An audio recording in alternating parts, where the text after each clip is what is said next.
protection interventions. Of course, this also include the ones that are already in existence. These are interventions and programs providing social assistance as well as social care to vulnerable persons, coordinating social protection interventions, among other functions that at least will enable those vulnerable be able to receive the care that they most need. The Value Added Tax Amendment Bill. This is a bill whose debate was also concluded at the second reading stage and will be considered at the Committee of the Whole House stage. And this is a bill that seeks to make amendments to the tax laws amendment that was passed last year, December 2024, to enable, make changes or clarifications or even rectify the debt when that bill will be coming into effect. And this is a bill also that seeks to take care of the investors, especially the manufacturers or the manufacturing industry.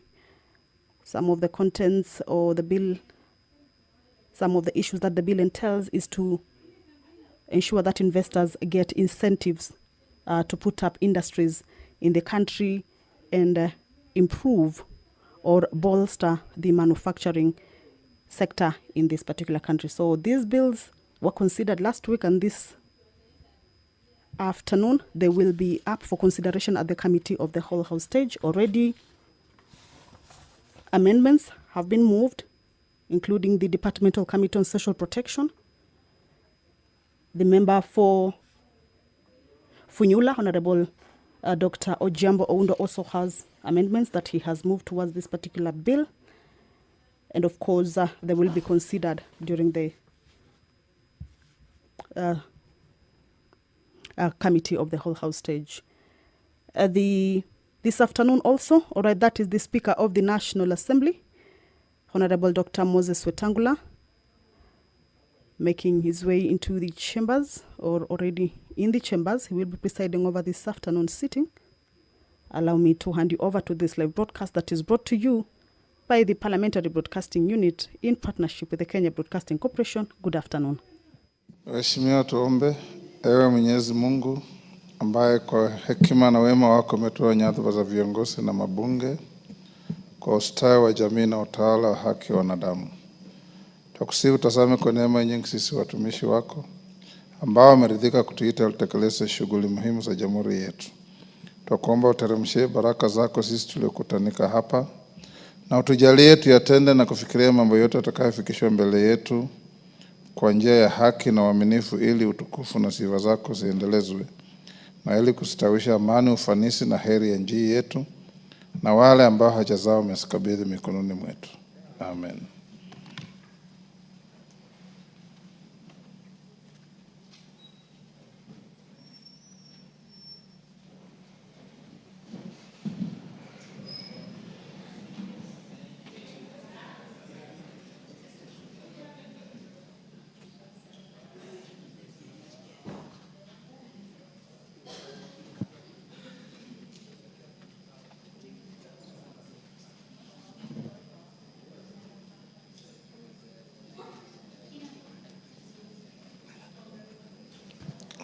Sergeant, ring the quorum bell.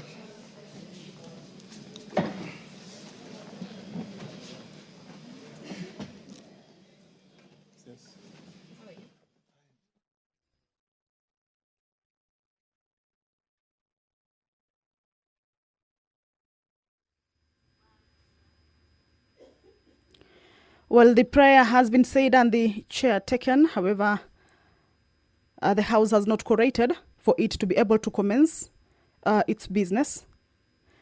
Hence, the quorum bell that was directed by the Speaker, or as provided for in the House Standing Order number 34, that after the prayer is said and the chair taken, if the quorum is not present or has not been raised yet, then that bell will be on for at least 10 minutes.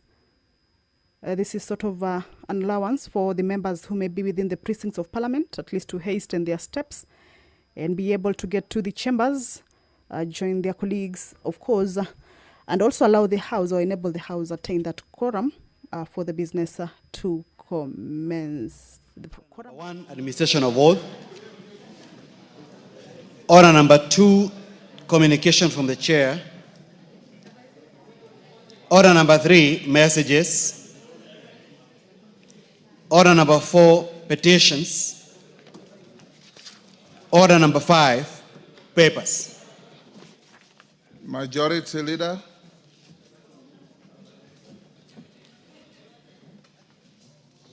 Wapi Majority Leader?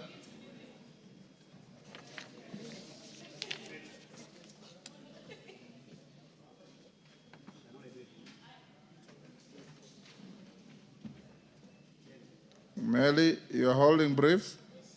Go ahead. Thank you, Honorable Speaker. Honorable Speaker, I beg to lay the following papers on the table of the House today, Tuesday, April 29, 2025.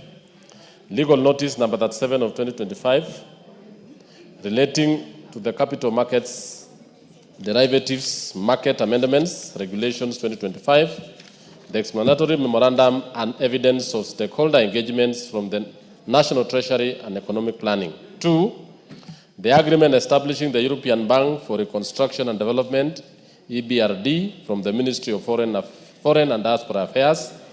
3, the agreement under the United Nations Convention on the Law of the Sea on the conservation and sustainable use of marine biological diversity of areas beyond national jurisdiction from the Ministry of Foreign and Diaspora Affairs. 4, the agreement establishing the Shelter Afrique Development Bank from the Ministry of Foreign and Diaspora Affairs. 5, reports of the Auditor General and financial statements for the year ended 30th June 2023 and the certificates thereon. 1, Igembe Boys Secondary School. 2, Maranda High School. 3, Bunyala Technical and Vocational College.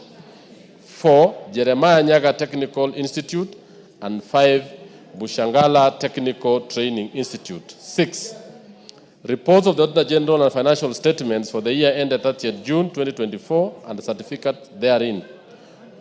1, Anti-Corruption Authority. 2, Green Thinking and Action Party. 2, Green Thinking Action Party. 3, Kenya Deposit Insurance Corporation Staff Mortgage and Car Loan Fund. 4, Kenya Medical Supplies Authority. 5, Kenyatta National Hospital. 6, Kericho Teachers Training College. 7, National Health Insurance Car Loan and Mortgage Scheme. 8, National Quality Control Laboratory. And 9, Revenue Accountability Statements, Kenya Revenue Authority. Number 7, Honorable Speaker, is reports of the Auditor General and financial statements for the year ended 30th June 2024 and certificates therein in respect of the following constituencies. 1, Embakasi Central. 2, Embakasi East. 3, Gatundu North. 4, Gatundu South. 5, Githunguri. 6, Juja. 7, Kapenguria. 8, Kisumu Central. 9, Kisumu East. 10, Naivasha. And 11, Rongo.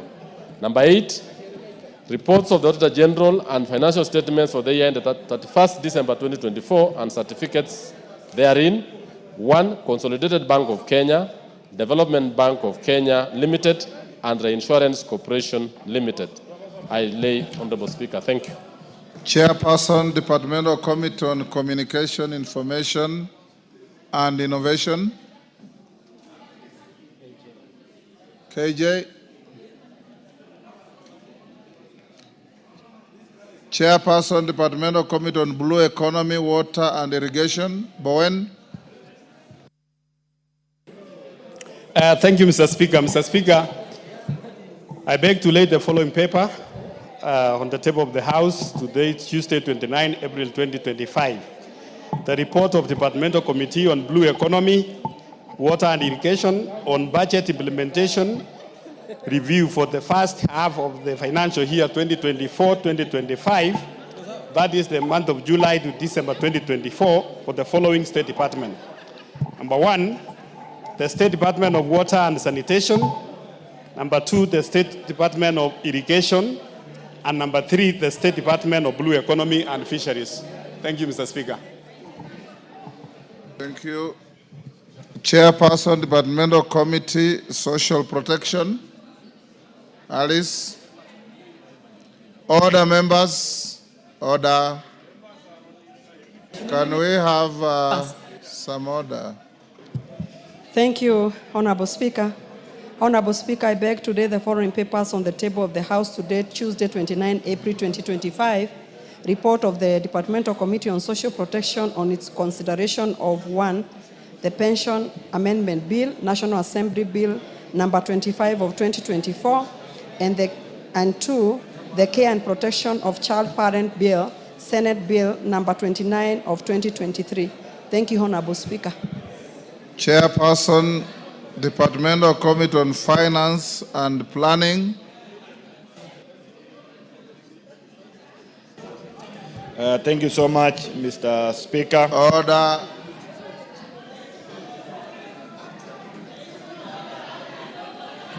Order. Order, member for Busia. Order. Order, Donya. Many of you are first-timers. If you have a matter, order, members. If you have a matter, Honorable Omanyo. Order, Kiborek. Order. Take your seat. For our good ladies, if you have any issue, I can see the manner in which you are garlanding your hair. Looks like you want to demonstrate something. If you want to do that, and it's a matter that is not on the order paper, order Meli and your group. I'm communicating to your colleagues. If you have a matter that is not listed on the order paper, the decent thing to do is to approach the speaker and tell him that I have a matter I want to raise. It's unlikely that I'll deny you. So you don't disrupt business by just shouting point of order. Meli, go ahead. Thank you so much, Mr. Speaker, for that directives. Honorable Speaker, I beg to lay the following paper on the table of the House today, Tuesday, 29 April 2025, a joint report of the National Assembly Departmental Committee on Finance and National Planning and the Senate Standing Committee on Finance and Budget on the approval hearing of nominees for the appointments as the board members of the Central Bank of Kenya. Thank you. Cases. Chairperson, Departmental Committee on Communication, Information and Innovation.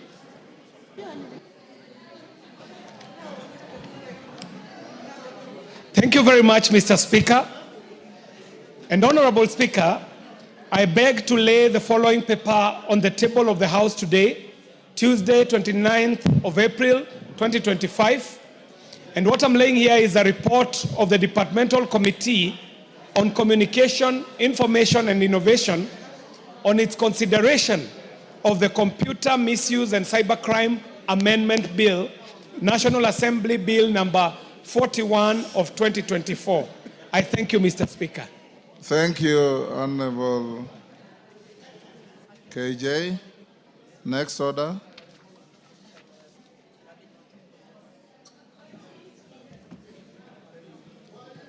Order number 6, notices of motion. Chairperson, Departmental Committee on Finance and National Planning. Thank you so much, Mr. Speaker. Honorable Speaker, I beg to give a notice of the following motion.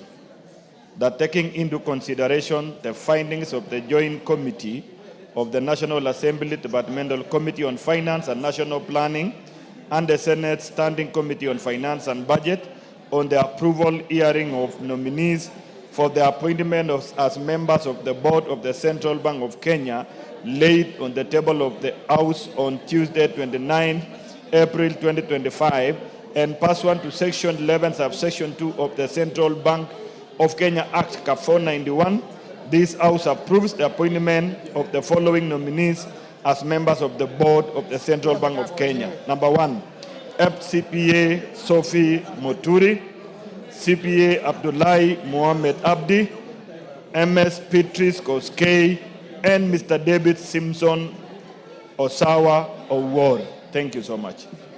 Thank you. Next order. Order number 7, questions and statements. Order, members. Member for Busia County. Thank you, Mr. Speaker. I rise under Standing Order 83 and 245 on budget monitoring and implementation. Mr. Speaker, the 47 women reps in this country are bleeding right now.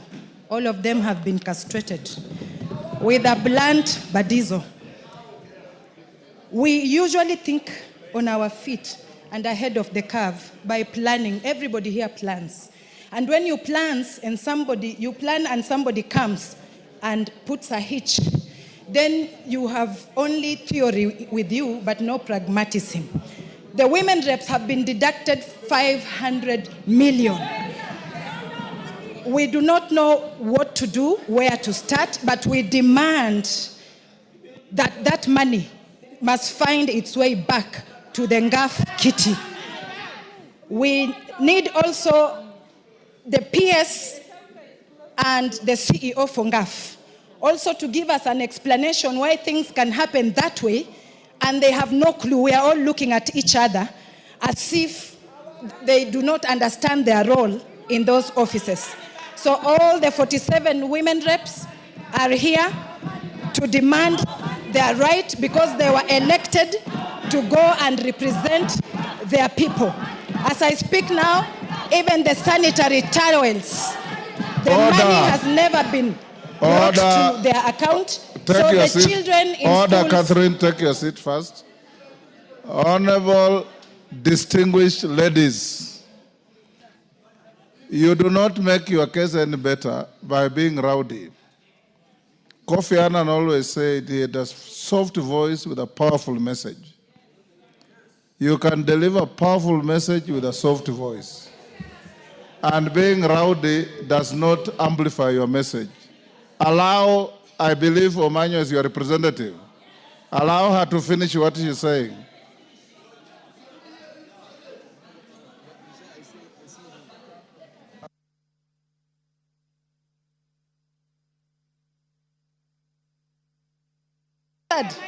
Mr. Speaker, it is not easy.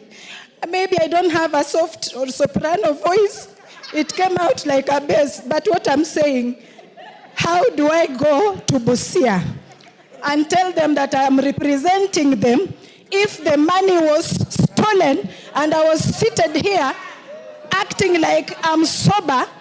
Mr. Speaker, I even don't know what to do because I just want to understand. The money itself is meager, very little, that you cannot think to deduct but increase. So we need the women reps, all the women in Kenya, to be represented, to be heard, and we do not want theory every day of women are being empowered, women are being given opportunities, women, and yet it is like giving somebody a present of a goat, but you stick on the rope. We are being remote controlled, Mr. Speaker. We need the rights of all the 47 women reps to be in place like yesterday. Thank you, Mr. Speaker. Hasn't she made your case? Donya, order members. Mr. Speaker, today we are joyless. That's why you see we are wearing black. Everything that we have worn. What is on your head is not black. This one is NGAF color. NGAF color. I can define the rest, which we are in black, Mr. Speaker. Everything is black. We are mournful. We are mournful. Mr. Speaker, we are mournful. Women, we are miserable. Women, we are malcontent. Women, we are dissatisfied, Mr. Speaker. Women, we are aggrieved. We are not happy. You know very well our men in the house. When you come home and you find us your wives, you tell us, Mama, bring. We bring. Mama, give. We give. We have never denied men anything that you have asked us, Mr. Speaker. We have never. So we are going home. We will be going for recess, Mr. Speaker. Our children, our men, our elders will be asking, Mama County, what is there for us? They've taken all our money. They've taken everything. We have nothing, Mr. Speaker. We are not okay. We feel that this country is not ours, Mr. Speaker. Thank you. Why are they doing that to us, You Mr. have made your Speaker? point. Ben Suda.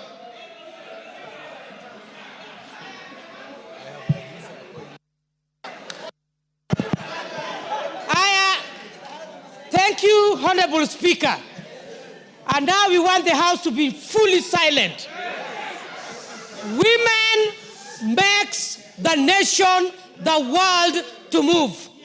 Honorable Speaker, I mentioned to you that you are a speaker worth being a speaker without any other ambition in 2027. Honorable Speaker, I want to say that even God himself saw when the man was lonely and clueless without a woman. Honorable Speaker, that is when Eve was given. In this country, we have fought for 2/3 gender rule. Honorable Speaker, I submit that it is in the Ministry of Gender that we suffered for a long time without the reappointment of the CS, which was lately done. Honorable Speaker, I saw your able panel talk about or ask a question which came out that ladies are running after men. That is why they are being killed. Honorable Speaker, the 47 women in this country would want to deliver. Order, the panel never said that. There is a question which arises, Honorable Speaker. Yes. And it is in record what the CS responded. Honorable Speaker, we do not want to have a PS who is not on toes with issues. We were asked about, we came here and found that 500 million was stuck. And Honorable Speaker, while our money was being deducted, Honorable Speaker, the women were in full support of increment in NGCDF, a worthy fund that helps in our constituencies. I want to say, Honorable Speaker, that even the funds for femicides, which is still not clear, presidential directives are not honored by the State Department of Gender. Honorable Speaker, I want to say that the meager resources we get, we want to achieve affirmative action. You These made women, your point. Honorable Speaker, 1 second. Even if we are putting on flowers, we are not flower girls. We are competent women leaders in this country. We want money and we want 1 billion to be reinstated that the president gave us. Thank you, Honorable Speaker. You are ours truly. Let us achieve through your seat. Thank you, Honorable Speaker. Yes, DK. There is a point of order here. Order, Honorable Speaker. I think we cannot allow that charade to continue when you refer men as clueless. It is completely out of order, and Bensouda should withdraw and apologize. There is no way men can be clueless. Order. Order,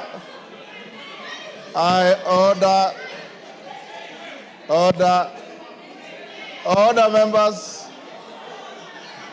Order.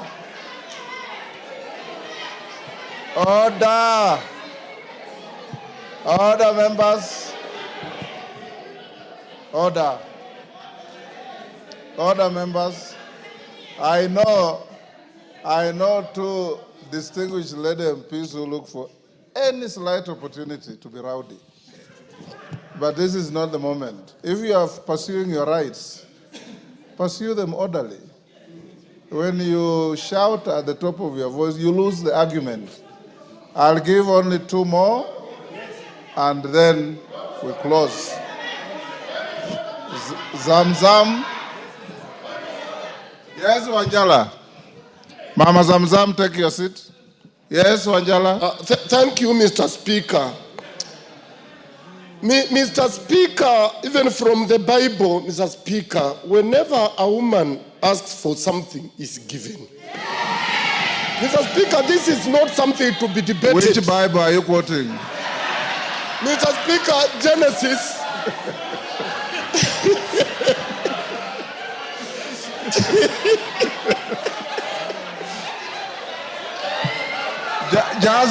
Just go on and tell us that's your fertile imagination.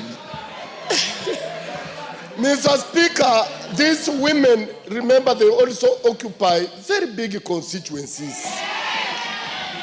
I honestly and kindly request you, Mr. Speaker, to stop the debate and give order to the person who deducted their money to return that money immediately. Zamzam. Zamzam. Give. Asante sana Mheshimiwa Spika. Mheshimiwa Spika, kama mama Mombasa, leo nimetamaushwa sana Mheshimiwa Spika. Watu wetu wameweza kuapply pesa za ngafu. Ni vikundi ambavyo rais wetu wa taifa alisema anataka kuinua uchumi. Na rais akatuongezea pesa sisi kina mama ili ziweze kusambaa mashinani. La kusikitisha Mheshimiwa Spika, wanawake hasa kina mama 47 katika bunge hili wamedharauliwa sana. Juzi hapa nilimuuliza waziri wa fedha, hizi pesa zilikatwa vipi? Akasema zilikatwa hapa. Tukija kuangalia hapa, hazikukatwa hapa Mheshimiwa Spika, zimekatwa kule Treasury Mheshimiwa Spika. Mimi tunataka niwaelezee wa Kenya, hawa kina mama 47 mnaoona leo bungeni, wakija kule mashinani, mimi naomba muwaelewe pesa zao zimekatwa. Kama kuna groups zilikuwa zimeapply ngafu, na waomba mjue grupu nyingi sana zitakosa ngafu, msiweze kuwapiga hawa kina mama kule mashinani. Lakini awali ya yote Mheshimiwa Spika, mimi naomba waziri wa fedha aturegeshe 500 million zetu ambazo amekata. Na mimi naomba waziri wa fedha, manake tumeona hata imekuwa advert kwenye gazeti Mheshimiwa Spika, tuko kina mama 47. Lakini advert imewekwa kwa gazeti, mambo ya sanitary towels wameweka counties 17 peke yake. Sasa kule kwetu Mombasa hakuna, ijionekana. Watasema mama Zamzam amekula pesa Mheshimiwa Spika. Leo huyu kwa Busia ataambiwa amekula pesa Mheshimiwa Spika. County ni kubwa, pesa yetu ni ndogo, badala tuongezewe tunafinywa. Rais alisema atatetea kina mama, na leo mimi namuomba rais kwa unyenyekevu, una power, una nguvu, muite waziri wa fedha aje turegeshe pesa zetu, tuingie mashinani, tufanye kazi ili kazi yako ionekane. Asante sana Mheshimiwa Spika. Thank you, good ladies. You have made your point. Let me now ask the finance chair.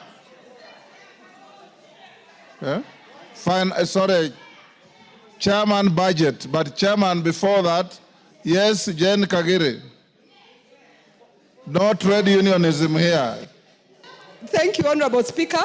Honorable Speaker, I serve as the chairperson of the 47 county MPs, and it is my honor to actually take the House through why the women are dressed the way they are.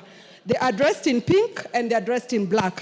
Black to mourn the deduction of their money, which I think was a great injustice to us and an injustice to the whole country. Honorable Speaker, pink stands for the color pink, which is for NGAF, the National Government Affirmative Action Fund. Honorable Speaker, you have told us we don't have to be loud, we can just speak softly and make our actions be heard. Honorable Speaker, we have been decent and polite for the last 2 years. It seems that has not worked for us.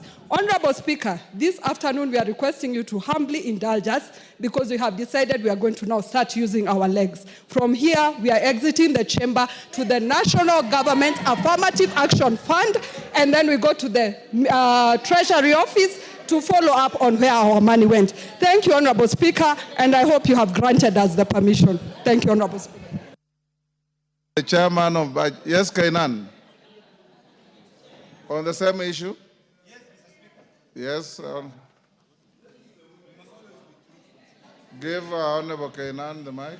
Mr. Speaker, there is a reason why, and I speak here as a person who participated in the drafting, formulation, and adoption of the current constitution. And there is a reason why the framers then decided to have special seats for our ladies. It didn't come out of the blue. It came as a result of the historical marginalization that has taken place, both the post-independent and pre-independent Kenya, Mr. Speaker. Mr. Speaker, it's not fair to deny them a right that has been granted through a legislative framework. Mr. Speaker, I want to appeal to the Mandarins in Treasury to be considerate when they are dealing with certain sensitive issue. This right has already been given. Removing is not fair. Mr. Speaker, you also know that our ladies are the majority voters in our country. They are the majority in the population, Mr. Speaker. Mr. Speaker, I want to appeal to my chair here. Even as a member, I feel ashamed. Let me tell you the truth. Out of a budget of 4.7 trillion, denying our ladies 500 million in the middle of the budget, it's not fair. Mr. Speaker, I want to plead with you. Direct the chairman budget to urgently find a mechanism to reinstate these provisions so that our ladies are not subjected to what they are going through. And in future, Mr. Speaker, because we are all in this political arena, we should be careful with certain decisions that we make. This is a right. Please don't leave it like that. Demand for more. Demand for more allocations. That is the only way you can represent the 47 counties that you are representing. I support your cause. Atandi. Thank you, Honorable Speaker. Thank you, Honorable Speaker. Honorable Speaker, I am represented in this House by a very able women rep, Dr. Christine Ombaka of Siaya. And Honorable Speaker, I've seen the amount of work that has been done in Siaya courtesy of NGAF. And therefore, I would be the last person to participate in deducting funds that are meant for NGAF. I want to say, Honorable Speaker, that I agree and support the sentiments by my lady colleagues, and that as a matter of responsibility, I'm going to convene a meeting with the National Treasury with a view to considering using Article 223 to avail resources for NGAF that were deducted. Honorable Speaker, having said that, I want to tell my lady colleagues that budget making is a role of this House. Treasury does not make the budget. Budget is made here. And that when these deductions happened, they happened under the leadership of your colleague who was running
under the leadership of your colleague who was running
very clear on who gets what and who should not get what, Honorable Speaker.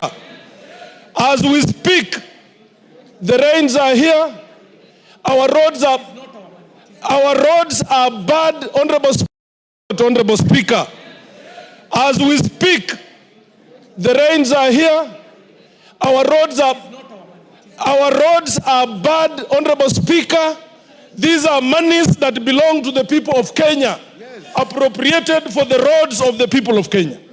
Honorable Speaker, it is important to note that in the villages, the roads that matter, the roads that are visible, the roads that people use day to day are Kera roads. And as we speak, Honorable Speaker, they are impassable. The rains have washed them away.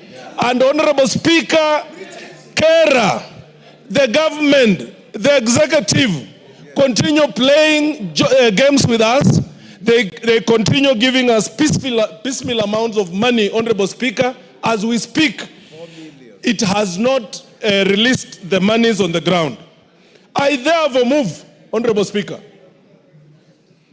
in view of this, Honorable Speaker, we suspend the sitting. Order, Jack Wamboka. Order. Wamboka, take your seat.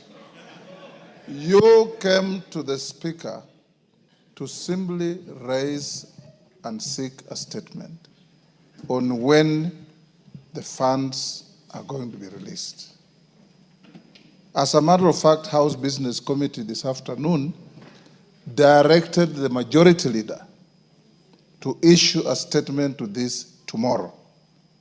But I obliged you.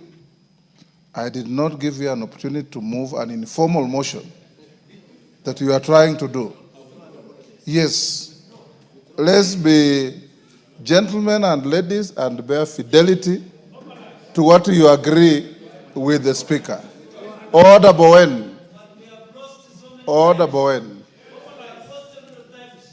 Go on, Honorable Speaker, as I was indicating, rains are here. People, bodabodas are planting banana stems on our roads. Honorable Speaker, lives are unbearable because things cannot work. The roads are not motorable. And Honorable Speaker, it is not, we are with you. You are part of us. You are Member of Parliament #1, Honorable Speaker. So when we speak very strongly about the these road things, to my house is a Kera road. And I know it. I know it, Honorable Speaker, and it's impossible. So, Honorable Speaker, I want to implore on you that you are one of us, and when we say that, of course, I have withdrawn, it means that the magnitude of this matter is heavy. Honorable Speaker, be in our shoes, because you are us, and you know we respect you, Honorable Speaker. I want to move that we want a comprehensive statement, Honorable Speaker, of when the monies are going to be available. Of course, not later than tomorrow, Honorable Speaker. If things are not working, we want the minister here. We want the minister here, Honorable Speaker. The executive is playing with us, Honorable Speaker. And as we continue with that, Honorable Speaker, tomorrow is 30th. Honorable Mbadi gave us a promissory note for 30th, Honorable Speaker. I just want to remind you, please let it be at your back. But if this thing can't work, Honorable Speaker, tomorrow, please direct that we have the minister here. If he is not doing his work, we also place an embargo to him that he should not conduct business of government, Honorable Speaker. Thank you, Honorable Speaker. DK, I had said I'll invite the chairman. 1 minute only. Thank you, Honorable Speaker, and thank you for that consideration. Yes. The matter that Honorable Jack has raised is a matter of national importance. The fact that all the Kera money has not been released for purposes of ensuring we can gravel our roads at this time of rains is a matter of concern. Is a matter of concern as we are going to recess. It is an issue that you will see people suffering, and there is nothing you can do. So rather than this house remaining impotent, it is important that the minister himself comes and explains. there has been so many explanations that don't add up. When they say that the court can share around 10.6 billion, who say that is it called holding for Ganishi order? Kanishi order, who said that it has to be 22%, it has to be 10%, because the entire RMLF levy, what was in contention was only 10.6 billion. It can belong to Kenya, it can belong to Kura, it can belong to KWS, it can belong to the CS allocation. Why is it that Kera roads are suffering as a result of that Kanishe order? So we want the CS to come here clearly and state as to why the 10.6 billion that is in contention is being used to make sure that our rural roads are not working. Thank you, Honorable Speaker. Thank you. GK, sorry, let me hear the Deputy Speaker on the same issue. Thank you, Honorable Speaker. I think, thank you for giving me this opportunity. I think that this House has to be alive to one fact. It is very well for us to appropriate the funds in this House. But the National Treasury can sabotage us by making sure there is no exchequer available. So you can appropriate all you want in this House, but the exchequer can be sabotaged at the National Treasury. So what we need to know is that we must use our opportunity on Wednesdays when we can call the Cabinet Secretary. Let the Cabinet Secretary confirm to us that whatever we appropriate in this House must have the corresponding exchequer provided by the National Treasury. That's the problem. Two, the other thing I want to mention, because it was said, Honorable Atandi, Chairman Budget, I know you said that I chaired the Budget Committee under Supplementary 2 when that matter was dealt. No, I have the opportunity to say, I must say, the code that was provided during the budget hearings was not the code for the National Government Affirmative Action Fund. It was a different code. The description, no, the code belonged to the GAF funds, but the description was office operations. How was I supposed to know, or anybody in the budget committee, to know what a code is? So actually, the Ministry of Gender were being deceptive to the budget committee at that time. And we are asking them to treat it as an error, and come back. No, they can treat it as an error, and then they can come back to us and do it under Article 223. It's very simple. We can correct an error. That is what happened. Thank you, Honorable Speaker. That is exactly what I've directed, Deputy Speaker. Let's follow that. GK. Now, GK, if you have a satisfactory explanation, go ahead. If you don't try. Thank you, Honorable Speaker. Thank you for your advice. Order, members. Order. Honorable Speaker, this is a very important debate. And the reason I'm saying, order, GK, take your seat. The reason I'm saying don't try is that in the event you are not ready with material facts to the issue, tomorrow afternoon we have the PCS and we have listed only 4 questions. If you are able to satisfy your colleagues, go ahead. If you are not, I then can direct the clerk to call the minister to come here tomorrow afternoon on that singular issue of RMLF. So it's up to you.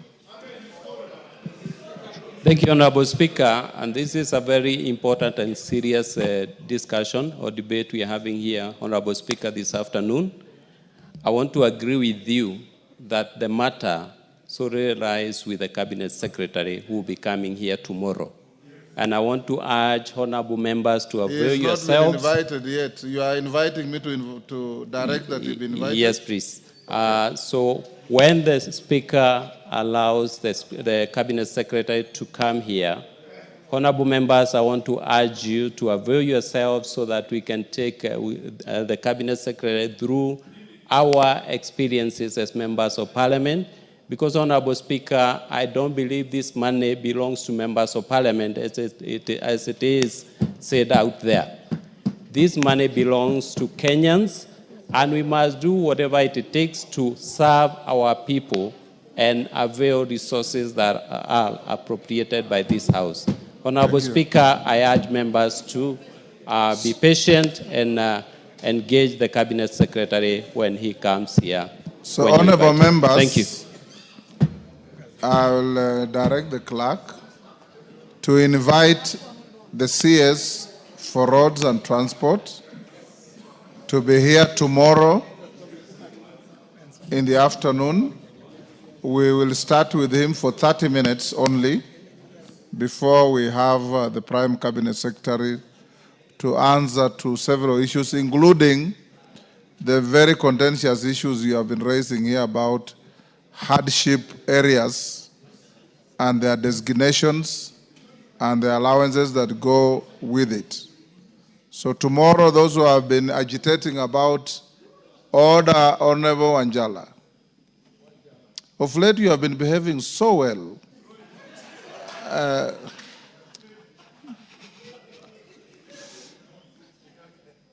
Or is it Alicia who is inciting you to misconduct yourself?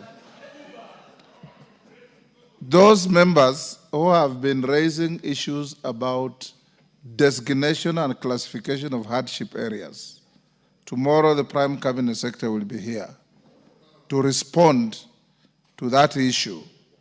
And I expect him to tell the House and the country more about policy than enclaves of hardship, so that we get to know what it means to be a hardship area and what goes with it and who deserves it.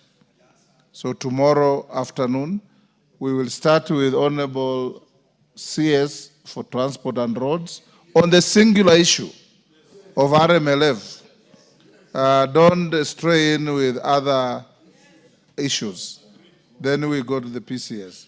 So GK, be here to support the minister to whom your committee oversights tomorrow. Thank you. Bashir?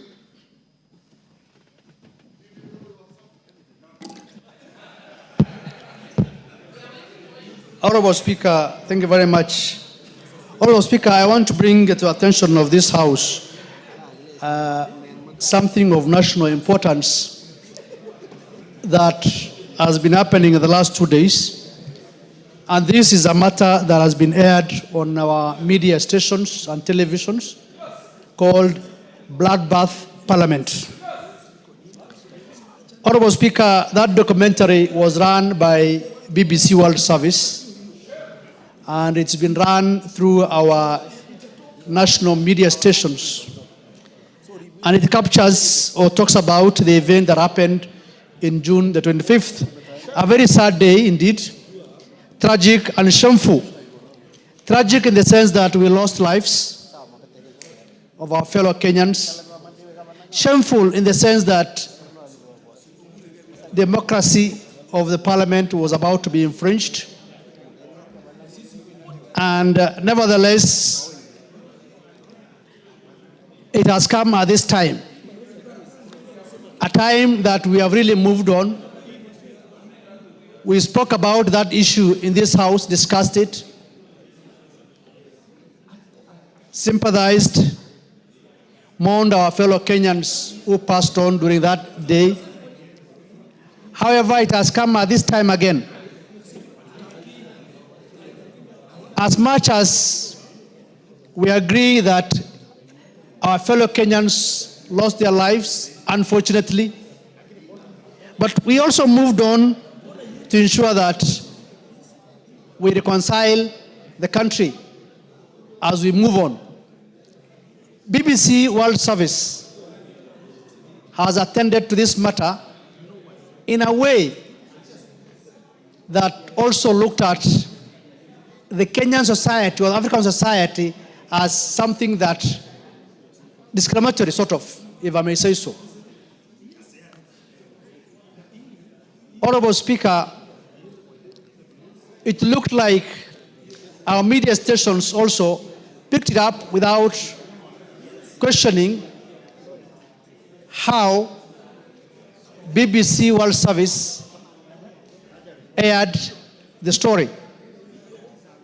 It happens world over. People are killed, our people are killed, we sympathize, we moved on. Even world over. Remember, there was the same issue or similar in Capitol Hill. BBC World Service never took the opportunity to say something. It happened in London, they never said it. It happened in many Western nations, they never said it. Above all, there's the killing of women and children in Gaza, and BBC World Service never speak about it. Unfortunately, where 50,000 have been killed so far, especially women and children by a country. They never cover those things. So I think the timing of that report, and it comes at a time when IPOA and other investigative agencies are doing an investigation, and they never shared that with them. Let us not subjugate or discriminate against our own agencies that we think are doing their jobs. It's a matter of us saying, let us ensure that they have capacity to do their job. But let us not clap hands for foreigners who always come and say, this is wrong, what you are doing. Pointing fingers at whatever we do. BBC is a world-renowned station, media station. They have never talked about the genocide that is happening in Gaza, and yet it's a world service. But they want to incite at this time. So, Honorable Speaker, I think why I'm raising this point, because the title itself talks about bloodbath parliament. They should have talked about the protests that happened that day in Kenya or Nairobi, but they chose to use the term bloodbath parliament. That is to also see parliament in a very bad light. This doesn't mean that we don't sympathize with our Kenyans who have been killed. We did here. We mourned them. We empathized with them. We sympathized with them. But the timings of this report by BBC World is unfortunate. And it touches on lack of patriotism also on our part, trying to showcase things done by a foreign media. I want to take on BBC World. Please go to Gaza and report also what is happening in Gaza as well. Honorable Speaker, I wanted to bring that to attention of the House so that they are also aware that this is a national matter that is happening in our soil. Thank you very much, Honorable Speaker. Yes, KJ.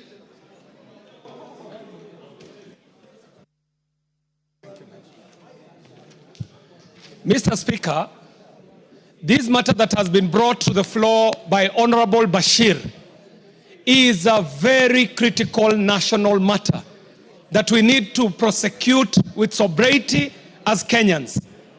Mr. Speaker, there is no member who would rise on the floor of this House to support atrocities by any uniformed officer against our citizens.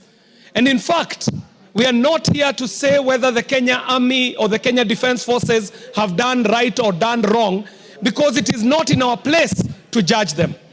However, Mr. Speaker, it is not lost to my mind that in the last Parliament, Mr. Speaker, this House declined to assent to the renewal of the terms of service and the terms of training of the British Army Training Unit in Kenya, the Batuk.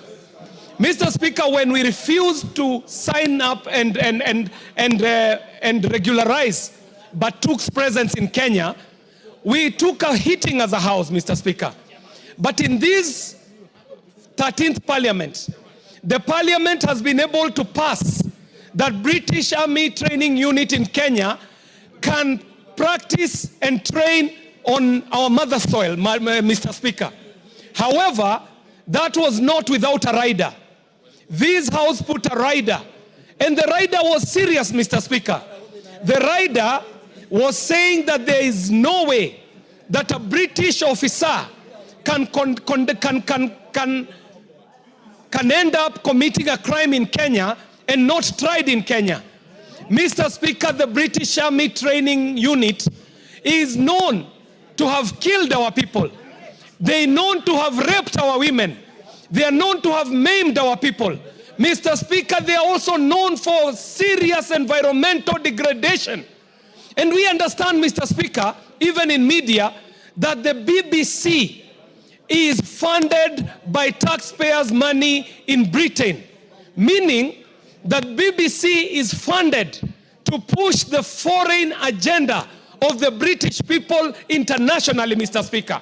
And so we must know, is BBC speaking as a mouthpiece of the government and the people of Britain? Or what is it that the BBC is doing?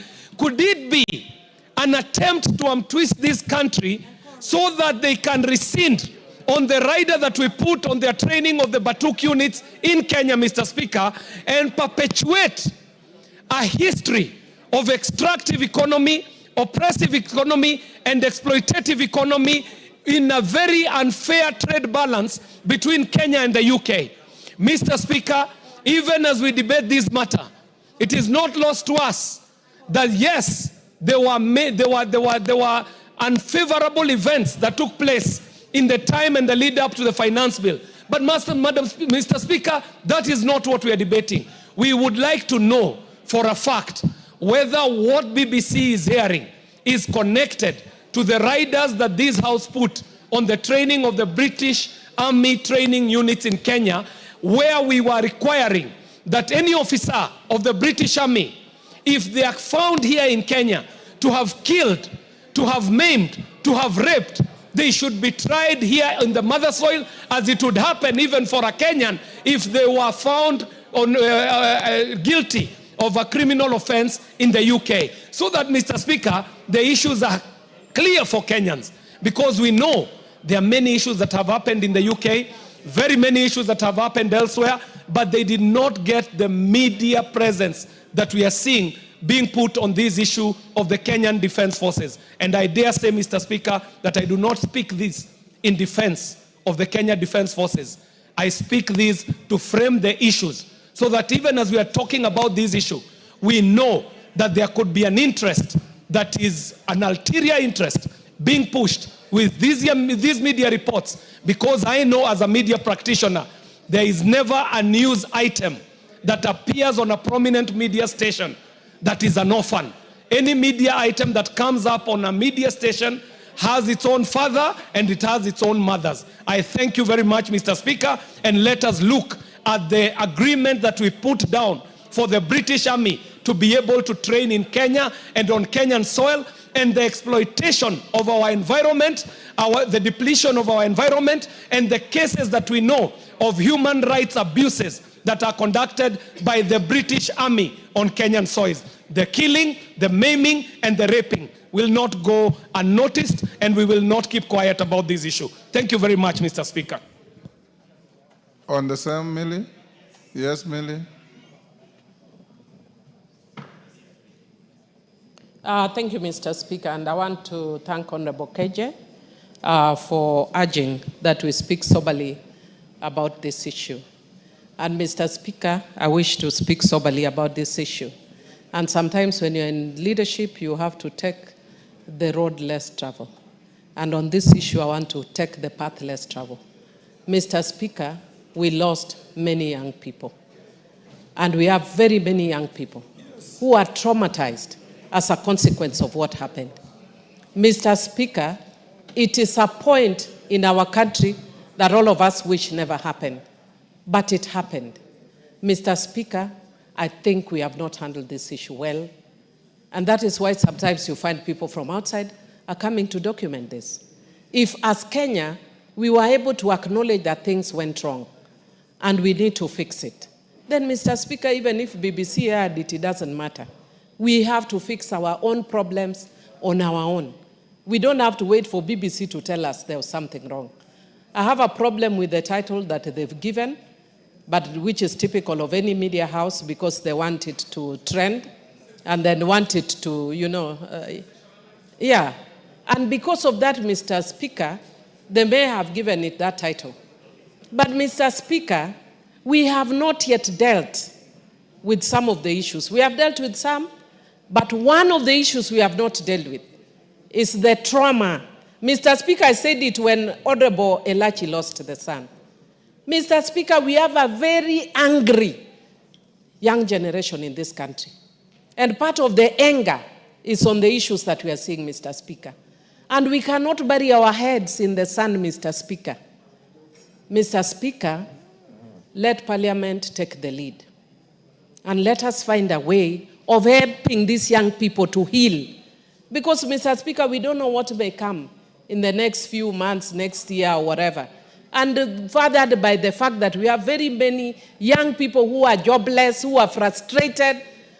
And if these people, I don't know what their intention is. Their intention could be fuel more harm and whatever. I don't know what their intention is. But from the young people that have spoken, it has actually created more anger. We are taking them back to the path that they would rather not walk again. But they are walking it. And we don't know at what point somebody else will fuel it again. You can't stop the media. Somebody else will fuel that anger again. And so for us to deal with it, let this Parliament take that mandate to deal. When we had post-election violence, Mr. Speaker, I was lucky to be in this Parliament. I think we were with you in that Parliament. Mr. Speaker, we set up a select committee. We walked all over this country. And because as human beings, we have a nature to forget. When we thought we had moved on, I remember in one case, we met a woman whose husband's head had been decapitated. She went to her home with the husband's head. And we were dealing with people who are angry, people who are depressed. And going there, Mr. Speaker, I remember to date when I was speaking in Parliament, I broke down and cried. Not because of me, but because of what we had. And we think we are moving on, but there are many young people who have not necessarily moved on. Mr. Speaker, personally, I would appeal. And I don't want to sit in that committee, but I would appeal that we set up a select committee to deal with this issue that stemmed not necessarily the finance bill, but the after effect of that finance bill. Mr. Speaker, I humbly agree that we deal with this soberly, and I'd want to discourage us from going through a process which we think may be politically correct, but does not necessarily move us forward as a country. Thank you, Mr. Speaker. Beatrice, can I ask your request for your statement?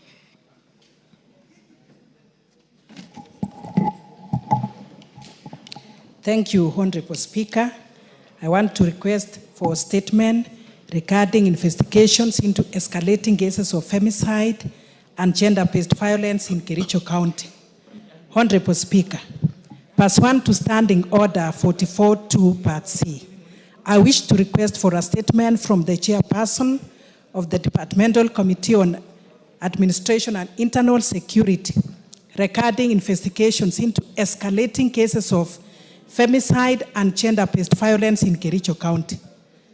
Honorable Speaker, Article 26 of the Constitution guarantees the inalienable right to life to every person, regardless of age, gender, and social status.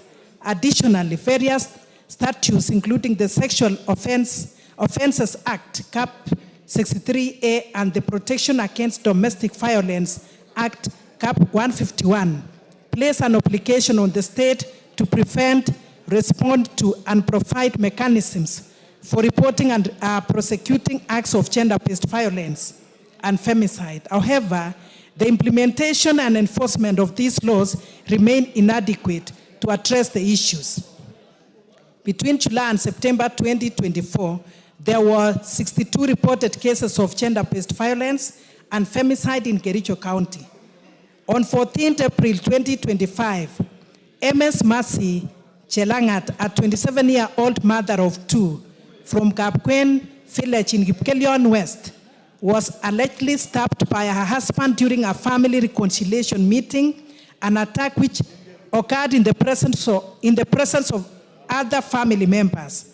MS Chelangat is currently recovering at the Kericho County Referral Hospital, along with 2 other family members who were allegedly injured during the incident. On 17 April 2025, barely 3 days later, MS Miriam Chelimo, a 25-year-old woman, mother of 2, who was pregnant, was allegedly attacked by her husband at Kilmori Shopping Center at Kitoi Village. She was rushed to St. Vincent Hospital in Moroni, where she succumbed to her injuries.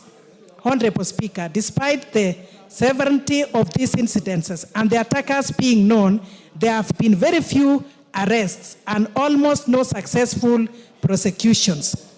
The continued absence of justice violates the right to life, equality, and freedom from discrimination as enshrined in the Constitution.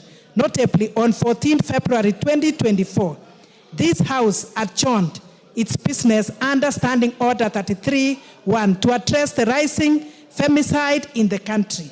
Additionally, a consultative meeting between the President and the women leaders from across the country culminated in the launch of the Commercia Duluma campaign in January 2025 to address the rising cases of femicide and GBV in the country. However, femicide continued to escalate, and survivors and families of victims suffer in silence, with perpetrators are not apprehended. Honorable Speaker, it is against this background that I request for a statement from the chairperson of the Departmental Committee on Administration and Internal Security on the following. 1, the current status of investigations into the reported femicide and GBV cases in Kericho County, particularly the attacks on MS Mercy Chelangat and MS Miriam Chelimo.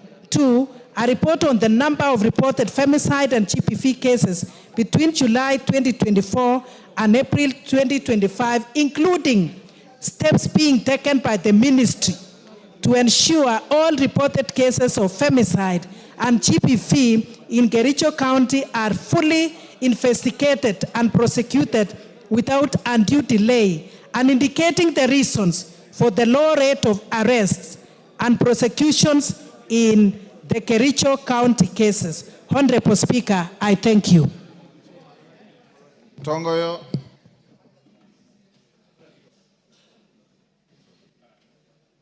Thank you, Honorable Speaker. When can you bring a response? I will issue the response first week on reception from the recess. First week on once we resume from recess. Deco Barrow, Garissa Town.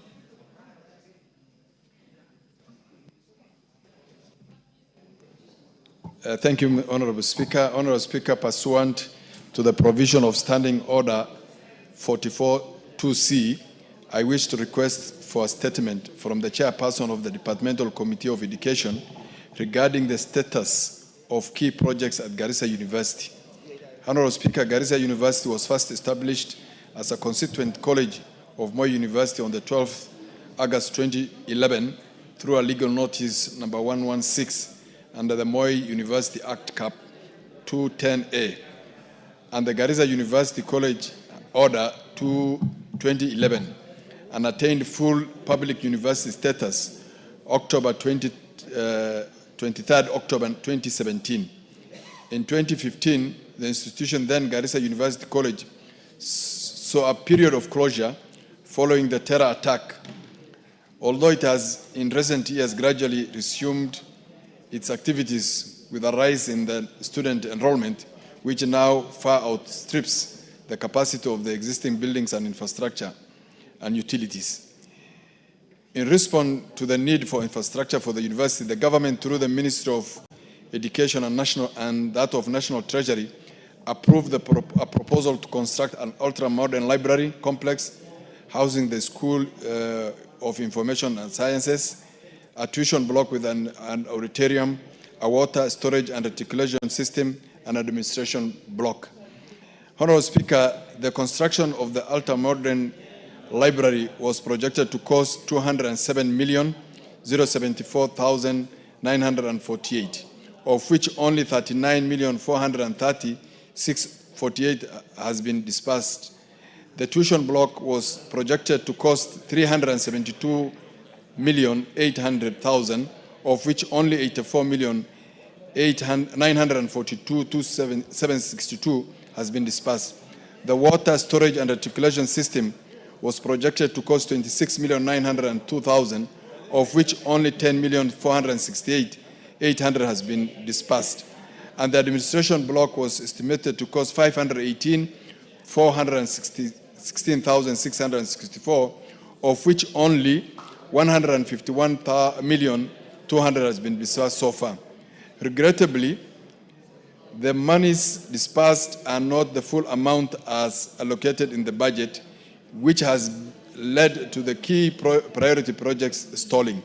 As a result, students are compelled to attend lectures under trees, which is an indignity that undermines both the quality of the learning and the institution's standing.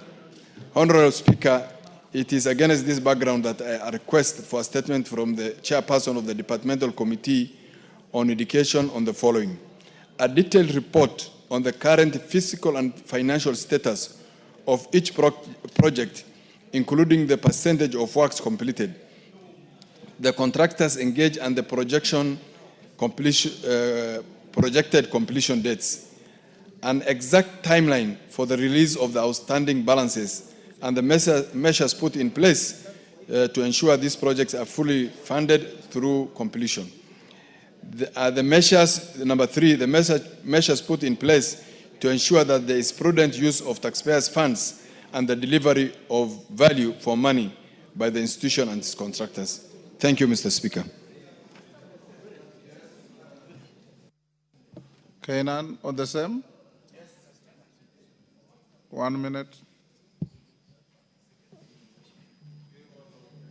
Thank you, Mr. Speaker. Mr. Speaker, Garissa University is the only university in the entire region of northern Kenya. And Mr. Speaker, you're also familiar with the history and the circumstances of that university. I do not need to belabor this. Mr. Speaker, I thought by now, and I'm sure you're aware, that there are universities now, almost public-funded universities, almost in every sub-county for an entire region, which is almost 70% of the landmass of the Republic of Kenya, with a growing population. The only university is still struggling. Students are learning under trees. We have made passionate appeal, and I'm glad that the chairman is here of education. Mr. Speaker, will I be right? Because there is no time when there's enough resources for everybody. We must sacrifice for particular groupings or regions that require those services as and when the situation demands. I want to plead with the chairman and the chairman budget to urgently put in place mechanism on affirmative basis to assist Garissa University so that at least we can have the basic infrastructure to suit that name of being a university. Because right now, so many students have shown the desire to go to that university, and yet everything is lacking, Mr. Speaker. Mr. Speaker, I want to plead with you, just like you have done in the past, to compel, and I know we'll also apply, and I want to plead with Honorable Deco, to put everything in perspective so that by the time we are going through the budget-making process, we insist that Garissa University must get a lion's share so that in the next financial year, students can get a conducive infrastructural environment. I support that statement, Mr. Speaker. Chenyamai, 1 minute. Thank you very much, Honorable Speaker. I support the Honorable Deco on the fact that this is a university that must be funded. And Honorable Speaker, I would like to add something, Honorable Speaker, that we should not forget the circumstances that made this university to be closed. And this happened on the 2nd of April 2015, where we lost 148 students, Honorable Speaker, if I'm correct on numbers. But the fact is that we lost so many students there. Honorable Speaker, as we work towards ensuring that this university gets budgetary allocations, it is extremely important, and I would like to ask Honorable Deco, Honorable Kainan, and all other members from the northern Kenya and from the eastern part of Kenya. that the people who attacked students in Garissa University originated in my own constituency, Honorable Speaker, Kitui South, in a place called South Kitui Game Reserve. And we have seen now efforts of people, politicians, taking back people into the same game reserve and ensuring that that place called Inyali, where those people were traced to, is now having, it is becoming now a settlement of people where there is no chief and where there is no assistant chief. So, Honorable Speaker, as we work on this, let this matter of security also be considered, and I support that they be given money to fund the university, but take care of security so that people do not leave my constituency, Kitui South, go all the way and kill students and affect the whole of Kenya. Thank you, Honorable Speaker. Thank you, Melly. When can you bring a response? Thank you, Honorable Speaker. The issues raised by Honorable Deko and the two other members are very weighty, and they affect all the universities in this republic.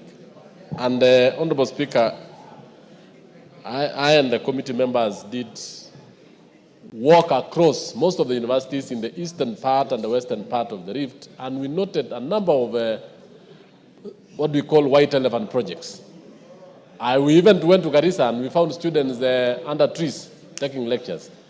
So, Honorable Speaker, because of this, we are proceeding for recess. Immediately we are back, I'll give a very detailed report, not only on Garissa, but all the universities across the Republic. Thank you, Honorable Speaker. Thank you. On the same issue? Yes, Bowen. Yes, Mr. Speaker, I want to appreciate the answers given by the Honorable Chair of Education. He has not given that many, or the promise that he's going to give us soon. But, Mr. Speaker, the chairman has just said that many of our universities are struggling financially. Many of our universities. But again, Mr. Speaker, we are seeing again the same ministry of Education opening some other universities. You have seen, Mr. Speaker. So, even as the chairman looks into the financial constraints in this institution, Mr. Speaker, I think we need to think as a country, do we need some other more universities when these other ones, the strong universities, like Garissa University, more universities, they are going down? Oundo. Speaker, I also want to concur with the sentiment of Honorable Bowen.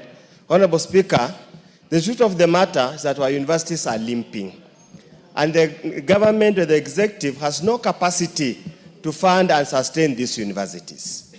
Probably as he comes up with that statement, we need to be very clear on what modalities, what measures are you putting in place to make sure the universities that exist remain afloat, and what measures are you going to put in place to shut down those that cannot remain afloat and have got no capacity to remain afloat. Honorable Speaker, many days, every day you see a university has been opened here, then when you go to the constituencies, they force you, can you go ask for a university? But where I sit, I know it's no longer sustainable to open new universities. We need to be very clear as a country, do we need to continue? And in any case, Honorable Speaker, even if you look at the returns from KUSIPs, you find most students who even qualify to go to university are opting for TVET instead of universities. So it's time now to start to rethink how do we manage our universities. Thank you, Honorable Speaker.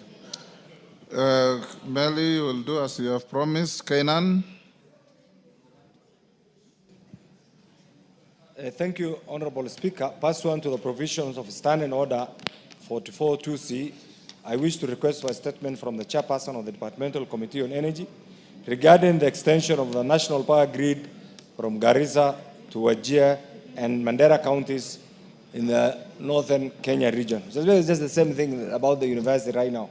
Honorable Speaker, access to electricity is a fundamental driver of socio-economic transformation and a key enabler of development.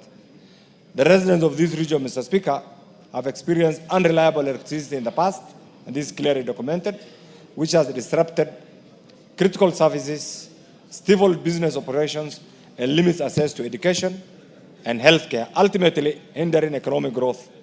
Mr. Speaker, the extension of the national grid to northern Kenya region is therefore essential to unlocking the region's economic growth and bridging the development gap, particularly, Mr. Speaker, for Wajir and Mandera.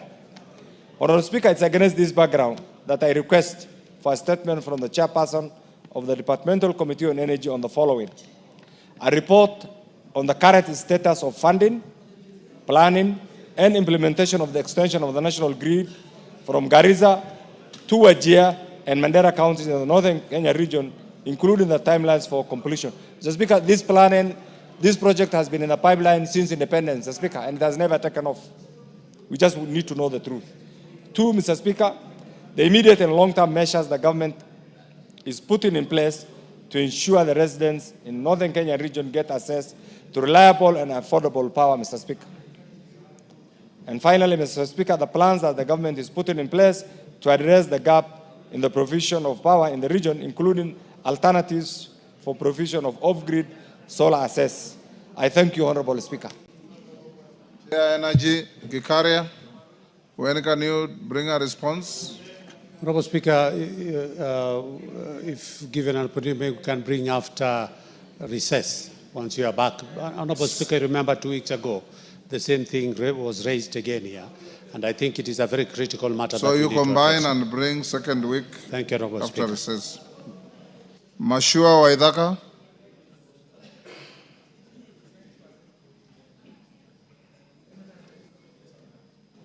Member for Kiambu County, Kiambu constituency. Kiambu, yes. Thank you, Honorable Speaker. A request for statement regarding attempted land grabbing in Tinganga Ward in Kiambu constituency.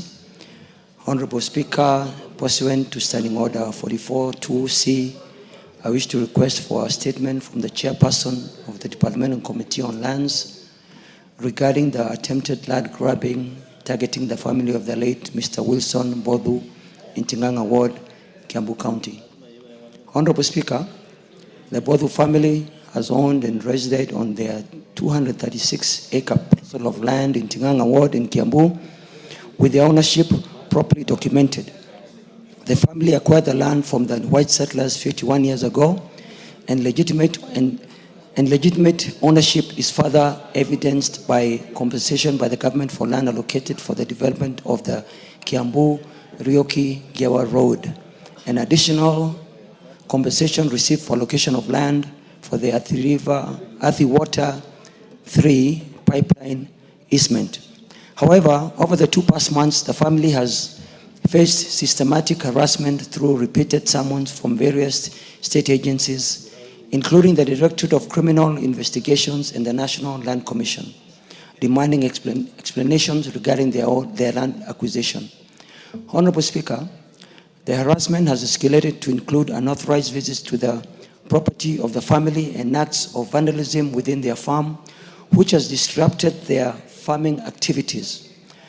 Despite full cooperation from all official summons and investigations, which have yet yielded evidence of any impropriety, they continue to face intimidation and live in constant fear for their safety and security of tenure.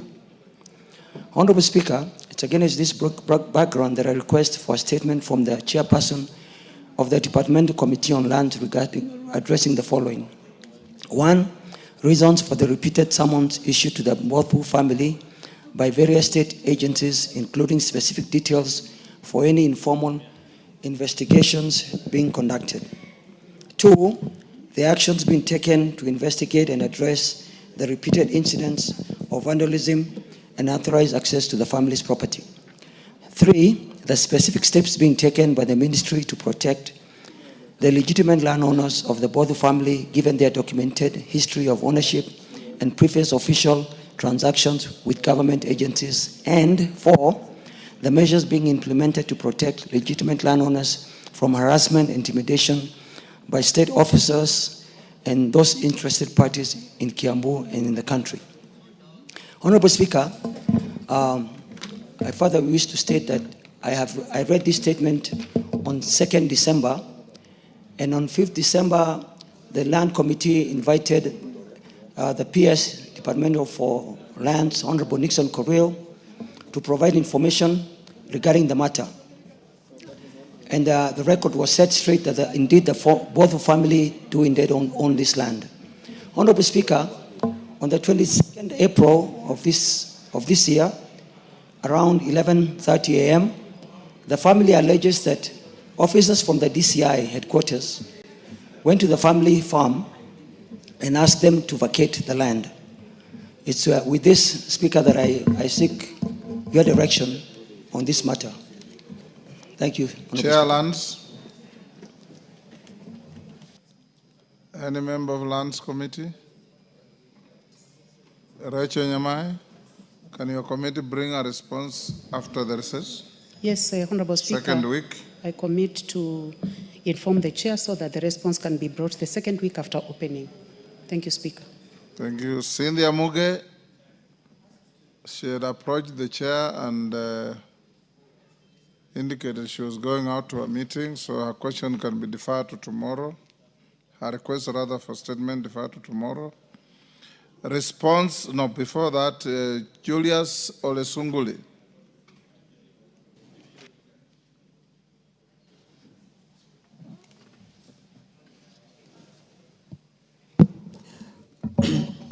Mr. Speaker, sir, pursuant to the provisions of Standing Order 44.2c, I wish to request for a statement from the chairperson of the Departmental Committee on Administration and Internal Security regarding the unfortunate incidents at Angata Barikoi in Kilgoris constituency. Mr. Speaker, sir, yesterday, Monday the 28th of April 2025, was a very sad day for Kilgoris. 6 persons, namely Mr. Paul Parsuben of Kapsinendet Village and Mwalimu Joseph Rono of Chelchel Village, Mr. Isaiah Kipkoech of Kabusa Village, Mr. Gideon Koech of Kapsinendet, and Mr. Nelson Rono of Rotka Village, all of Kilgoris constituency, lost their lives after being shot by the police officers from Angata Barikoi and Lolgorian. In addition, the Registrar of Lands Kilgoris, Mr. Jepkwesi, and several other officers were also injured and admitted to various hospitals within the area. The incident occurred during a protest that erupted over a disputed parcel of land where the current residents are believed to be the rightful owners, having lived there as their ancestral land. The security situation in the region remains tense following this incident. Mr. Speaker, it's against this background that I request a statement from the chairperson of the Departmental Committee on Administration and Internal Security on the following matters. 1, the chairman should inform us who authorized the police officers to use live ammunition against residents who are not armed.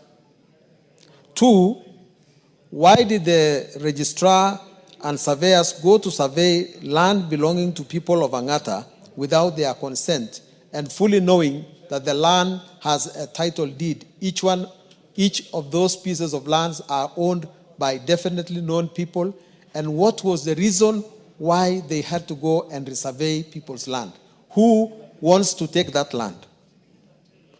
Mr. Speaker, thirdly, why is the ministry, and I'm talking about the Ministry of Internal Security, retaining officers in Lolgorian and in Transmara South who have overstayed and they have outlived their usefulness? And now they are being used, I don't know, for some special interest. Can the chairman tell us whose interests are these officers serving, and can he consider removing them immediately? And Mr. Speaker, the government should consider ensuring that the families that have lost their people have been compensated. Mr. Speaker, I beg to request. Kitayama. Mheshimiwa Spika, kwa ruhusa yako naomba kumuunga mkono Mheshimiwa jirani, Mheshimiwa Sunkuli. Mheshimiwa Spika, Wazaramo wana msemo unaosema kwamba mla huliwa. Kuna matatizo mengi sana Mheshimiwa Spika ambaye yameibuka eneo hili. Na matatizo haya Mheshimiwa Spika, sisi tunashangaa kwamba mara kwa mara kilio kikubwa zaidi kinatokana wakati ambapo vyombo vya dola kwa serikali tofauti tofauti vinaingilia swala hili. Mheshimiwa Spika, juzi tu hapa mwezi wa 11 Mheshimiwa Sunkuli aliomba statement ya aina hii kwa ajili ya mambo haya, na wakati huo ilikuwa ni Angata Baragoi Guitembe mpakani pale. Jamii ya jirani zetu wanazozana Wakuria na Kipsigis. Mheshimiwa Spika, wakati huo ikaonekana ni jambo ambalo linahitajika lichukuliwe kwa dharura. Wewe Mheshimiwa Spika, ni kushukuru sana kwa sababu ulitoa agizo kwamba kamati ya usalama, kamati ya administration ambayo inaongozwa na rafiki yangu, ndugu yangu, jirani yangu Mheshimiwa Tongoyo, aje pale katika eneo la tukio aweze kuangalia ni nini tunaweza tukakifanya ili kwamba usalama uweze kuendelea kuwepo pale.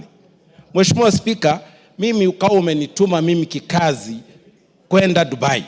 Nikakata safari yangu kwa siku 2 mfululizo ambazo nimerudisha hata hela ambayo ulikuwa umenipa mimi kwamba nikaweze kuwa pale. Kwa sababu jambo hili ni nyeti, nikarudi. Tukaenda katika eneo la tukio. Tukajaribu kuangalia, na kamati hiyo ni washukuru sana kwa sababu walisikiliza watu wetu na wakapata uhalisia wa mambo. Shida ambaye hata bunge hili linajua kwamba imenukuliwa kuwa imeanza tangia miaka ya kabla ya uhuru. Na Mheshimiwa Spika, ukweli ulioko ni kwamba tumekataa kama nchi kufuata haki, na tunafanya hivyo makusudi tu. Sasa Mheshimiwa Spika, mimi namuunga mkono jirani Mheshimiwa Sunkuli, na ninasikitika sana na kutoa rambirambi kwa wale familia ambao wameweza kupoteza maisha yao, jamii hizo ambazo zimepoteza mali na matatizo ambayo yanaendelea katika ukanda ule. Lakini Mheshimiwa Spika, naomba Mheshimiwa Spika, kama nilivyosema hapo juu nikianza kwamba mlauliwa. Mheshimiwa Spika, damu ya binadamu ni damu ya binadamu. Sio vizuri Mheshimiwa Spika itoe picha nzuri, taswira yake inakuwa ni mbovu. Kwamba miezi 2 iliyopita, wiki 2-3 iliyopita, Wakuria waliuawa katika eneo hilo.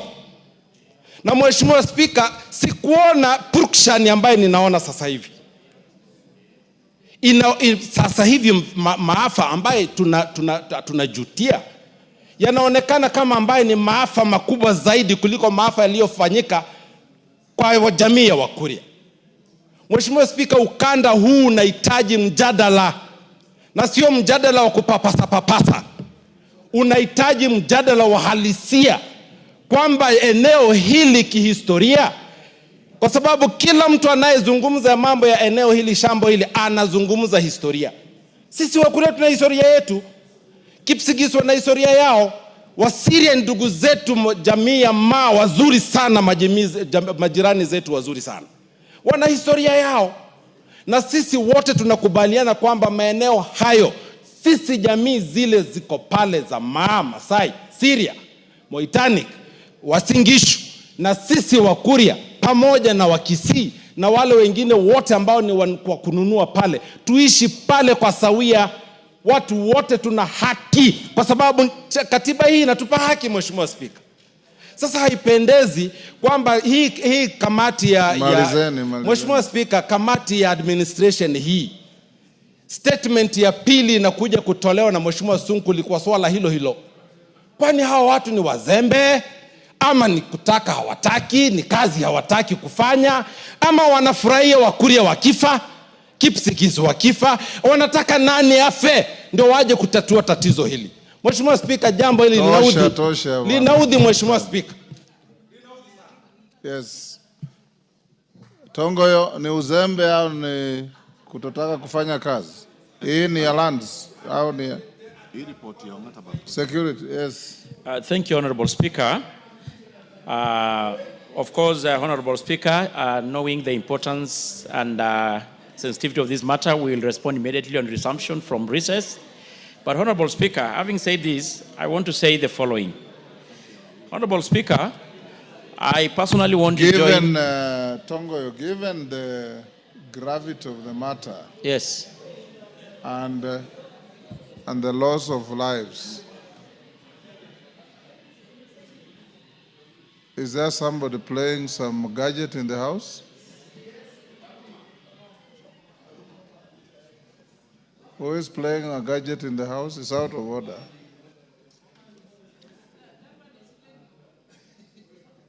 Pardon?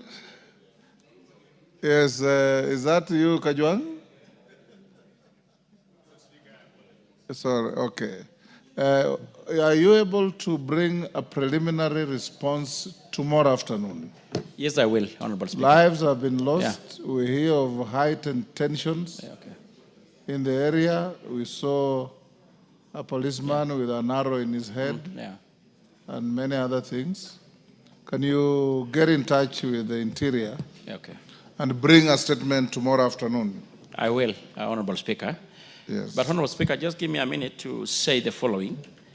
I'm much obliged, Honorable Speaker. Honorable Speaker, I want also to join my colleague, Honorable Sunguli, really to pass my condolences to the families who lost their loved one. As it is now, the preliminary report is that 5 lives have been lost, of 5 locals, roughly. And of course, about 4 police officers also sustained injuries, including the one you had mentioned that had an arrow that was actually had to be evacuated to get medical attention yesterday evening.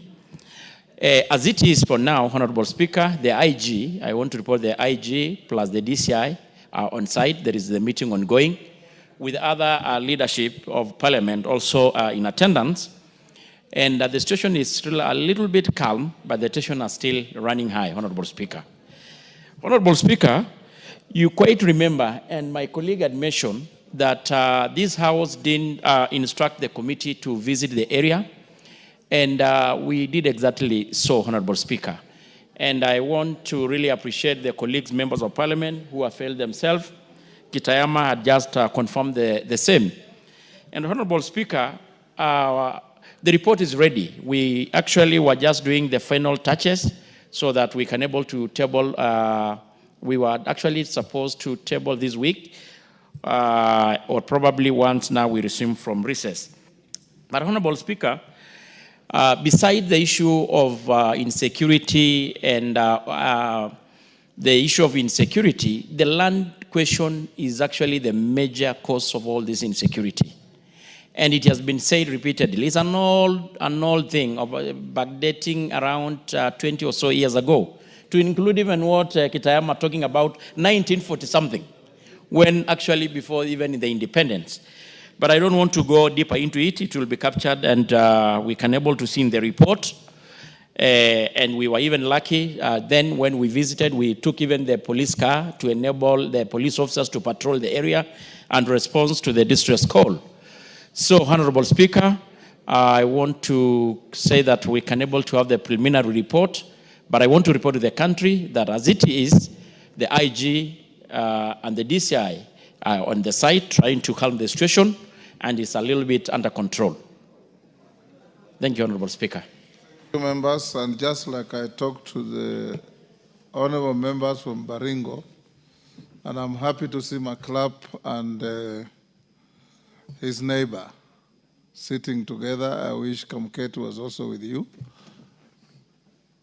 Try members of Parliament from the area, Kitayama, yourself, Sunguli, Johanna Ngeno. You're going on recess for a full month. Go to the ground and pacify communities. Go to the ground and speak to our people. One life lost is one too many. And bring them together so that we can see peace across the length and the breadth of our country. James Koyo. Korere hiyo nimepita.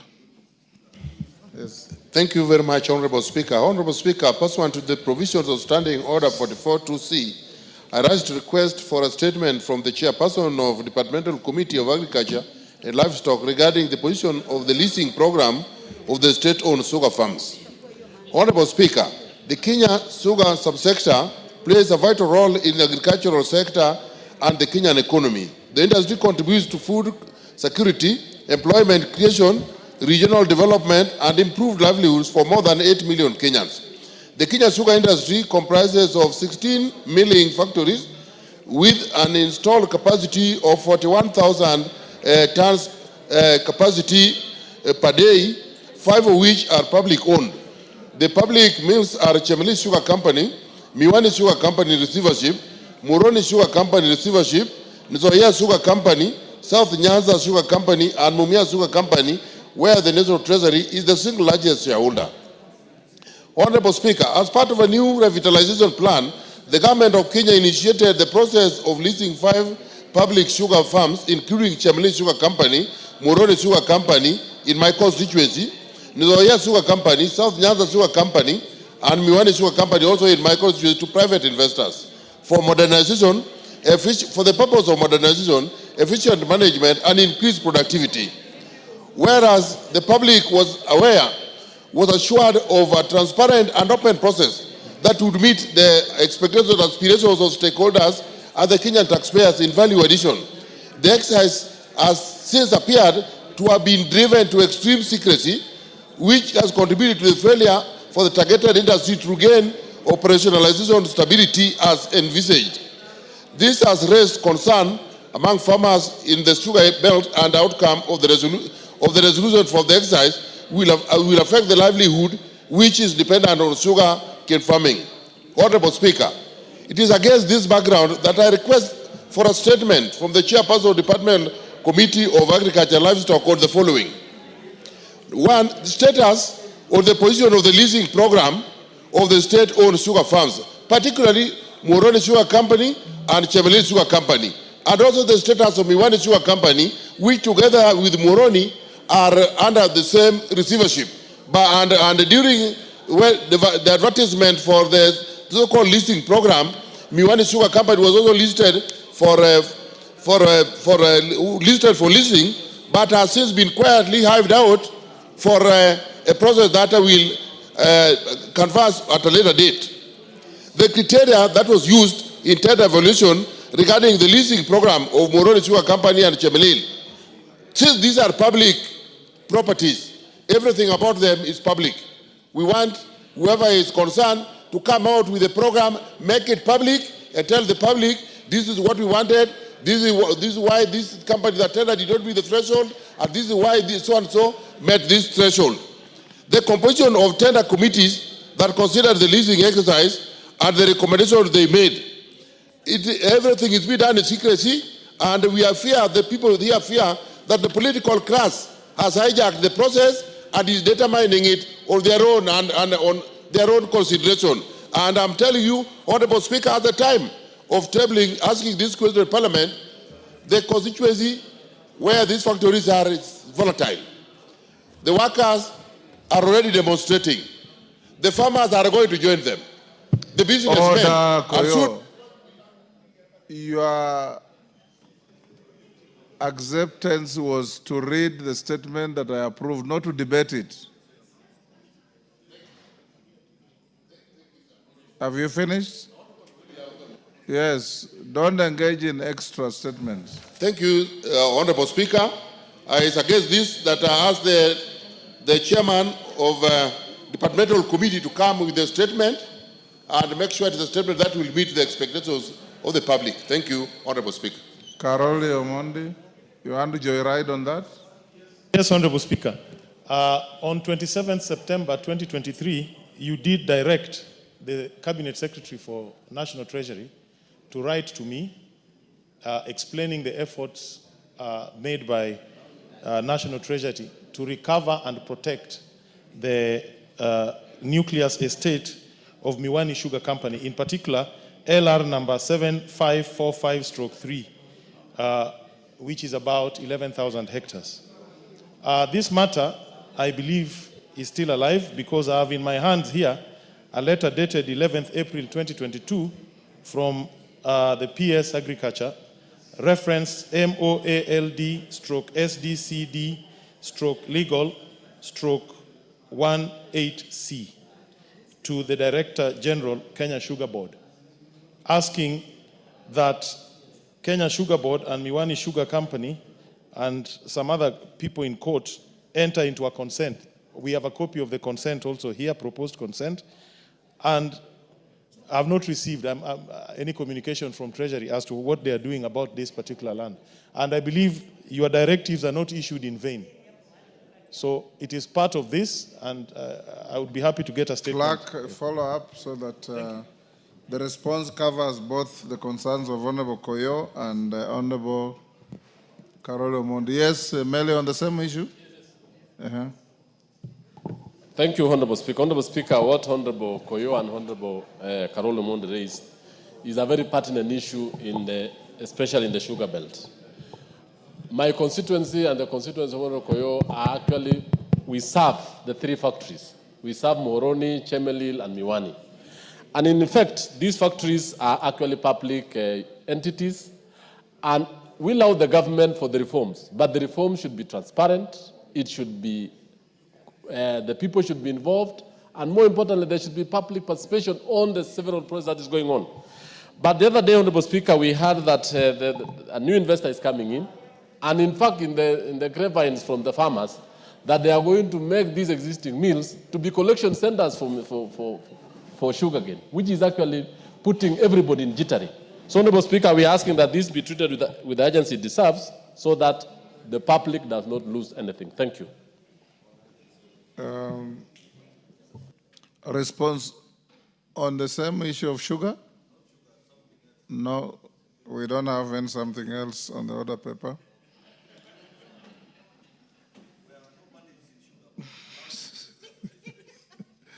Responses, education and health. Who is responding to Abdi Shuria? Is Shuria in the house? Okay. Oh yes, agriculture. Where is the chairman? Ferdinand, yes, you are a member of that committee. Can you discuss with your chairman and bring a response? Yes, Mr. Speaker, I think after recess. It's very important after the recess. May I get the information so I can be able to have a meeting? Because sugar is very important, and I think we even made a tour in that region. So I think we can give a response after recess. Thank you. 2 weeks after recess. Education and health. Is Honorable Shuria in the house? He's not. Were you ready with the response? I'm ready. Honorable Speaker. It is a joint statement. Yes, it is a joint response. Honorable Speaker, as directed by your office, we did had a joint sitting with the Health Committee, and we co-chaired with Honorable Nyekal. But to be fair to Shuria, yes. Let's... But I want to give a brief, because we have no report as of now, because we expect to bring the report in the next, immediately we are back from recess. Is indeed better to do it when he's here? So maybe... do it tomorrow morning. Thank you.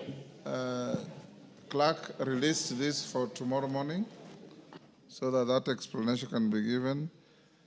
Administration and internal security to Innocent Mugabe. Tongoyo.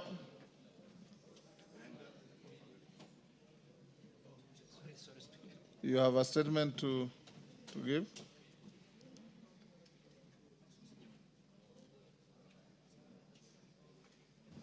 Your response to a request by Innocent Mugabe, MP for Likuyani. I'm ready, Honorable Speaker. Ready? Go ahead. Honorable Speaker, with your permission, maybe before I respond to this, I've got another 3 statements that were responded to by the CS when he appeared before the committee. Yes. One by Honorable Daniel Manduku, who was also in the meeting with the CS. Another one by Honorable Ali Wario, who was equally there. and another one by Honorable Victor Koech. And I will kindly ask to have it tabled. Are they in the, you're just tabling? Yeah, just Those tabling. ones you can just table. Okay, thank you, Honorable Speaker. Then proceed to...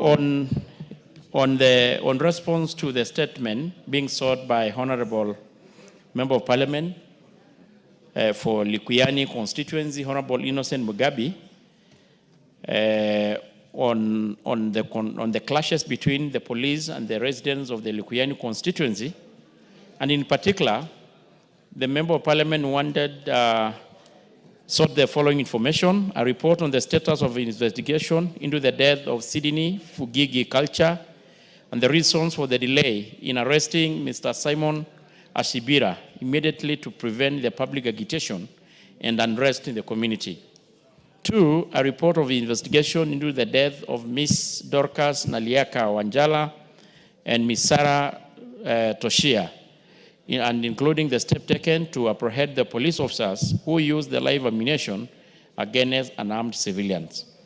Thirdly, the measures put in place to prevent the use of live ammunition during demonstration and the adoption of the alternative non-lethal methods of crowd control. And 4, the step being taken by the ministry to compensate the families of the deceased person. And I want to respond as follows. On that March, during a local funeral event, a disagreement arose between Simeon Ashibira, the community policing chairman of Zoia Division, and the late Sydney Fugigi, a grave digger. The conflict was triggered when the family of the deceased expressed concern about the Sydney's presence, alleging that he might steal from their guest based on past experience, and consequently they requested the Ashibira to be removed from the homestead. The Sydney left the event visibly unsettled and disgruntled. On the 4th March, the Sydney visited Ashibira's home to confront him over the perceived embarrassment at the funeral, and a heated exchange ensued, during which Sydney allegedly made threatening remarks, prompting Ashibira to forcefully remove him from his compound. And reports indicate that this act of removal resulted in an alleged assault on the Sydney. Later, Sydney was found unconscious approximately 3 kilometers from the Ashibira's home, suffering from a head injury and bleeding. Police officers, with the help of the members of the public, rushed him to Mabushi Health Center for initial retreatment before referring him to the Kitale County Referral, and unfortunately succumbed to his injuries on the 9th.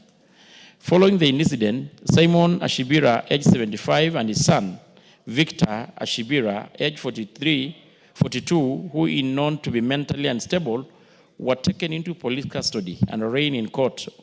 On the 10th, Butali Law Court approved their remand at Likoni Police Station for 21 days, pending the completion of his investigation. A postmortem examination conducted on the 20th at MTRH Eldoret confirmed that Sydney Fugigi died due to head trauma caused by a blunt object, and the case is pending before the court. On the second question, the death of Sydney Fugigi provoked outrage among residents who blamed Simon Ashibira, a 47-year-old Luya male and a community policing chairman of Zoia Division, for the assault that led to his demise. Approximately 100 irate members of the community gathered and made a procession toward the Ashibira's homestead with the intent to kill him and his family before setting his house on fire. Police officers from Likuyani sub-county swiftly responded to the scene to contain the situation. Upon arrival, the police attempted to engage the crowd through dialogue, but the situation escalated as the mob grew more violent, hurling stones at the police officers in an effort to prevent them from protecting the targeted family.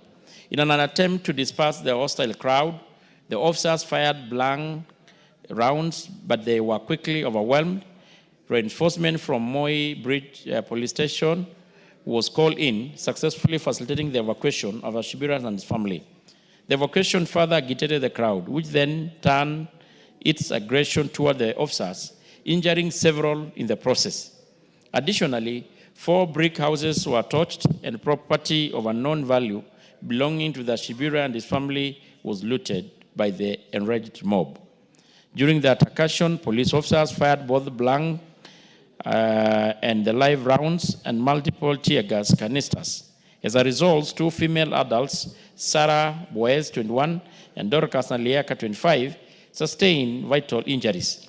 Several government vehicles were also damaged in the chaos, including a Matunda Police Station, Ford Ranger, GKB 149Y, with a smashed windscreen and damaged doors.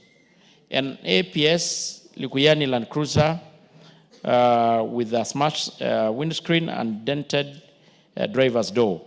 And the DCC Likuyani Land Cruisers GKA 41H with a shattered windscreen and a dented passenger's door. The injured police officers were taken to various hospitals, treated, and later discharged in stable condition. The bodies of the deceased were taken to the MTRH mortuary in Eldoret, where post-mortem examination were conducted.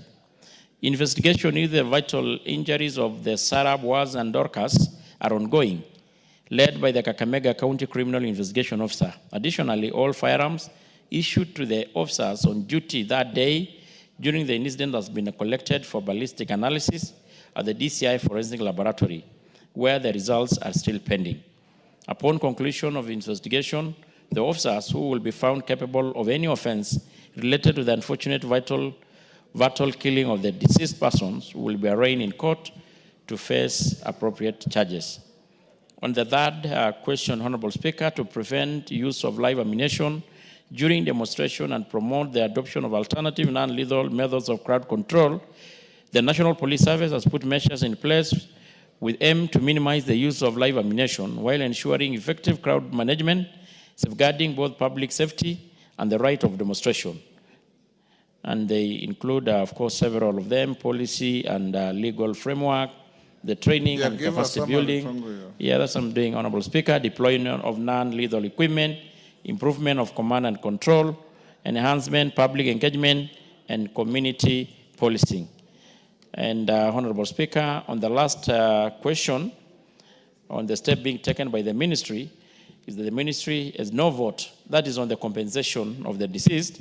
Honorable Speaker, unfortunately, we don't have a vote for the compensation of the victim. And I submit, Honorable Speaker.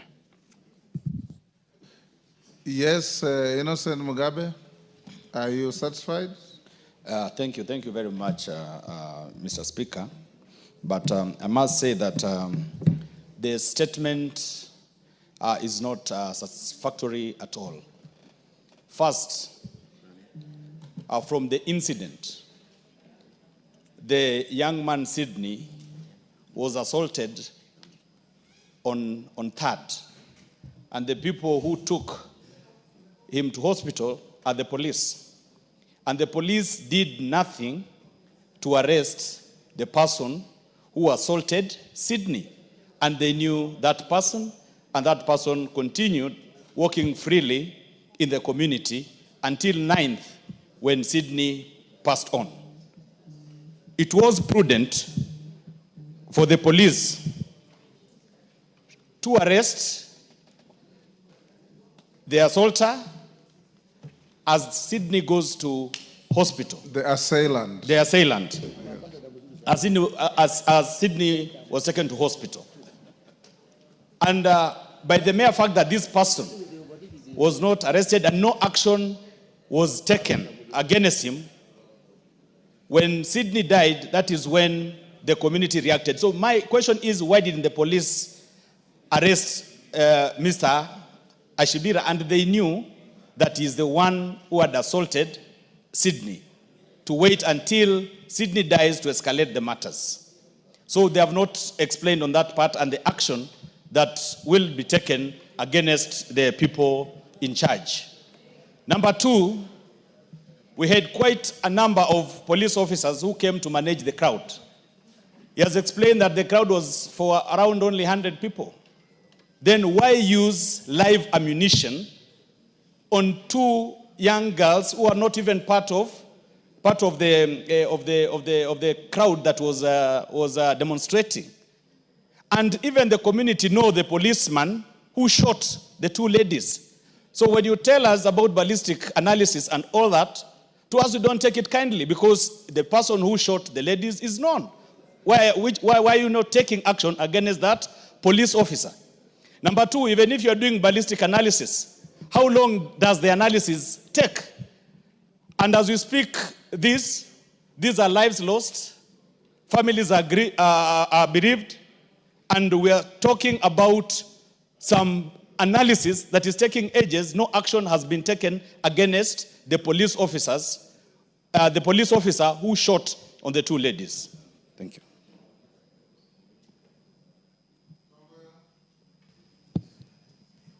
Umesikia vile umeulizwa? Unaweza kujibu? Mheshimiwa Speaker, and I think that is a report as presented to us by the ministry. Maybe can able to sort a follow-up question, clarification Has on the anybody issue been raised. charged out of this incident? Innocent Mugabe, has anybody been arraigned in court out of this? Yeah. Give him the mic.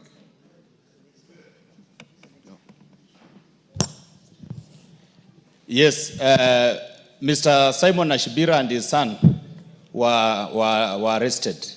And they have been taken to court? They were taken to court. And there's a case pending? Yes. So I'll be reluctant to encourage any further discussions in case you prejudice the prosecution of the criminal case. What do you think? But you have made the point by highlighting the issue. Yeah, but if it's a matter that is now pending before a criminal court, it's up to you. You know, there are two matters. Yes. One for Sydney, the assailant has been taken to court.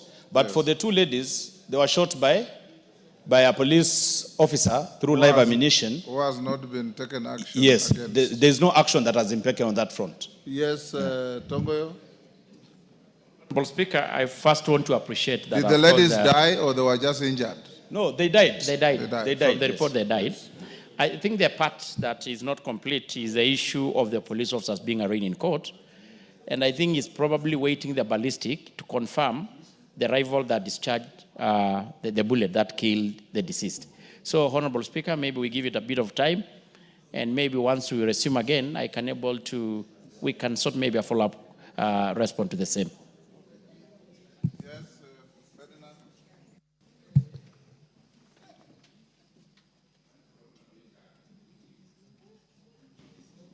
Mr. Speaker, I just want to make a very general comment that I think there should be something wrong with the police that when you call the police, like what happened in Kilgoris and what happened in this case, where the police, there's no discipline at all. I think police are just acting haphazardly. I don't know what we can do to have discipline so that if they are called upon to quell any disturbances, they are orderly. And from what you are saying is that somebody just haphazardly shot. What happened in Kilgoris where 5 people are killed is just because they were just haphazard. Mr. Speaker, I think we should do something, and the police force must actually be disciplined enough to quell whatever disturbance they are in a place, other than having, whenever they go, they are going to kill people. I don't know how we can go about it, but I think I'm personally getting very disturbed that this, if we don't have to say something about it, is getting out of hand. So, Speaker. Bowen, on the same issue? Yes. Bowen? Mr. Speaker, mine also is just a general comment, Mr. Speaker. We have seen, I don't know, Mr. Speaker, we need to have the chair of security to seriously sit down with our heads of police, the IG and the security team, Mr. Speaker, because there is a serious disconnect between the people, the citizens, and police, Mr. Speaker. Mr. Speaker, some few months ago, you saw a crowd of people actually chopping a hand of a policeman somewhere in Narok because of an accident or an incident which happened somewhere. You saw yesterday, there were 5 people who were killed by police. The case of in Lukuyani and many other parts in the country, Mr. Speaker. I think there is need for a police to come up with a policy on how they can have the policemen work with the wananchi very well. And then number 2, Mr. Speaker, we need also to sensitize our people to respect the law enforcement officers, Mr. Speaker, because I look at it that at a point where a policeman is threatened and his life is in danger, that's a time they use their firearm. And by so doing, Mr. Speaker, sometimes even killing innocent people. So as a country, Mr. Speaker, I think we need to look on how we can have our police work together and provide, security and service to our people, and also on the side of the citizens to obey the law enforcement officers. Yes, Oundo, on the same issue. Honorable Speaker, what happened in Honorable Mugabe's place, Likuyani, is a cultural practice amongst the Luya called, in where I come from, is called Osola, which in translated means to revenge against a confirmed assailant who causes death. Honorable Speaker, I had a similar crisis in my constituency about 3 weeks ago. Luckily enough, we didn't lose any lives, but we lost a lot of property. And there was no even injury to the police. Only 8 policemen were dispatched out of a crowd of about 200 people. That's why we are saying that probably the police service needs to study the cultural context of such kind of eventualities and know how to manage. Because sending 8 policemen to control 200 people who are intent on exerting revenge, you are actually putting the life of the policemen in danger, and you are not protecting the affected families. It's a debate that the police service needs to have, because the level of anger by the people against anything looking like government is so heavy, is so deep, that as a country must have that discourse at the earliest moment possible. Otherwise, Honorable Speaker, and the chair is listening, we are going to have fatalities, both from the civilians and the police, whenever any confrontation, any issue arises. It's a debate that we cannot put under the carpet. We must have it now and not later. Thank you, Honorable Speaker. 1 minute. Thank you, Mr. Speaker. Mr. Speaker, I'm actually listening to Honorable Oundo, and he's saying this is a debate we may have before there are fatalities. The day after tomorrow, I'm burying my cousin, who is a police officer who was beaten by the public in Bomet. So it's actually a reality. It's called Samuel Orina. We are burying him, and we buried my uncle last week. The same home. And Mr. Speaker, there were sent 2 people, 2 policemen. You must also have seen a policeman under excruciating pain with an arrow lodged in his head. Yes. You can imagine, Mr. Speaker. These policemen are also your children. Yeah. So, Mr. Speaker, you find that in reality this happens. We must find a way of dealing with this, because normally in the house we talk like it's something that happens somewhere. Me, I'm telling you, my first cousin, we are burying him the day after tomorrow. He was killed in Bomet. He was beaten, was left for dead. He went and died of injuries about a week ago. So we need it, something that is no longer theoretical. You need to deal with it seriously. Tongoyo, you hear that? Yes. Given the mic, Honorable Speaker, I really want to associate with the sentiment of the members. But Honorable Speaker, is just fair enough to say that police officers are also human beings. They are fathers, they are wives, and many a times, Honorable Speaker, as much as we normally, it's easy to condemn the police officer when they're in the wrong. Very rarely do we really appreciate and recognize them when they do good. We just see them when they fail. But once, Honorable Speaker, they do right, or of course they do even deterrent of crime, or even those who are actually in our borders to keep us here safe, we hardly appreciate them. That is an unfortunate reality. I'm not defending those rogue officers who may be a little bit go and against their ethics and the provision to you to kill innocent citizens.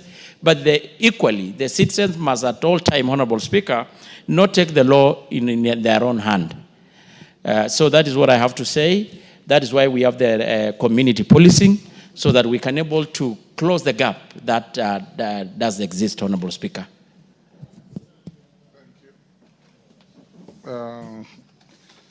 Sigay. Honorable Sigay. Yeah, thank you, Mr. Speaker. I rise to request you, Mr. Speaker, about a statement I issued. I asked for You issued or you requested? I requested for a statement from the chairperson of Departmental Committee on Trade, Industry and Cooperatives regarding the Kenya Cooperative Creameries in Sotik.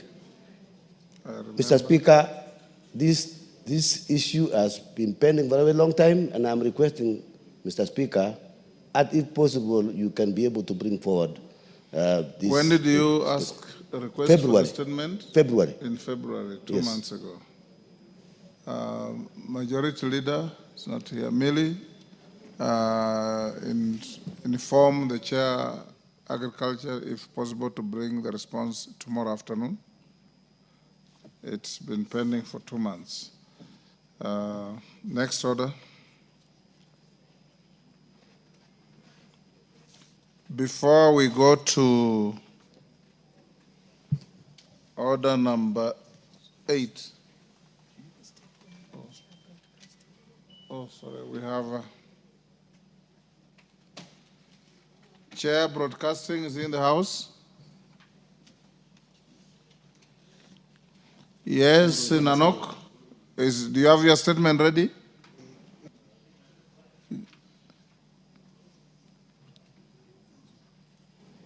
Give him the mic. Yes, Speaker, I have it ready. Yes.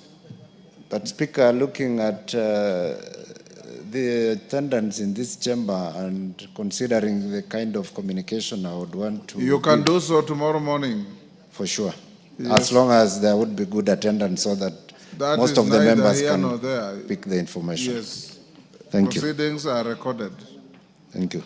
Allow Honorable Nanok to issue that statement tomorrow in the morning proceedings. Next.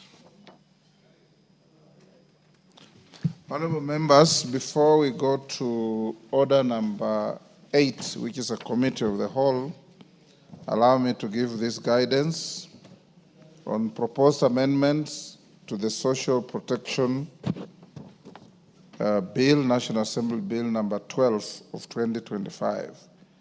Honorable members, before the House proceeds to the next order, which is consideration of the Social Protection Bill, National Assembly Bill number 12 of 2025 and the VAT Value Added Tax Amendment Bill, National Assembly Bill number 11 of 2025. In the Committee of the whole House, I wish to provide guidance with respect to consideration of some of the amendments proposed by individual members. Honorable members, as you are aware, it is now established practice under the Constitution that when considering any matter that has a financial implication, the House is bound by the provisions of Article 114(2) of the Constitution. For clarity, Article 114(2) of the Constitution provides that, and I quote, if, in the opinion of the Speaker, a motion makes provisions for a matter listed in the definition of a money bill, the Assembly may proceed only in accordance with the recommendation of the relevant committee after taking into account the views of the Cabinet Secretary for Finance. In this regard, honorable members, as you will notice that in today's order paper, the member for Funyula, Honorable Dr. Ojambo Oundo, MP, has proposed amendments to the Social Protection Bill Social Protection Bill 2025. He is proposing to amend clauses 2 and 31 and introduce new clauses 30A and 30B in the bill, or relating to establishment, functions, and membership of social protection committees in each sub-county. I have analyzed these amendments and noted that they contain proposals touching on matters listed in the definition of a money bill pursuant to the provisions of Article 114(2) of the Constitution. This means, honorable members, that such proposal may only be proceeded if there is concurrence of the National Treasury through the Departmental Committee on Social Protection. In the absence of evidence that the amendments were processed in the manner contemplated in Article 114 of the Constitution, the Speaker is left with no choice but to direct that the Committee of the Whole House shall not consider any of the amendments or parts of the amendments that have been published in the order paper without a disclaimer. Honorable members, Committee of the Whole House on the Social Protection Bill 2025 will therefore proceed without referring to the proposed amendments by the Honorable Oundo, and will be considered as though the amendments have been withdrawn. The House is accordingly guided. Next order. Oundo, unasikia hiyo? Yes. No comment. I've just given direction. I'm not inviting you to comment to that. Next order. Order number 8, Committee of the Whole House. Honorable members, standing.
Order members, we are in the Committee of the Whole House.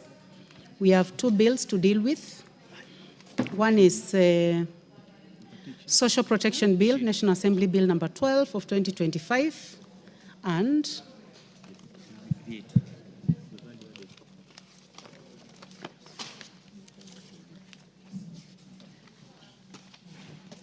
the Value Added Tax Amendment Bill, National Assembly Bill number 11 of 2025. So we start with the Social Protection Bill. Clause 3.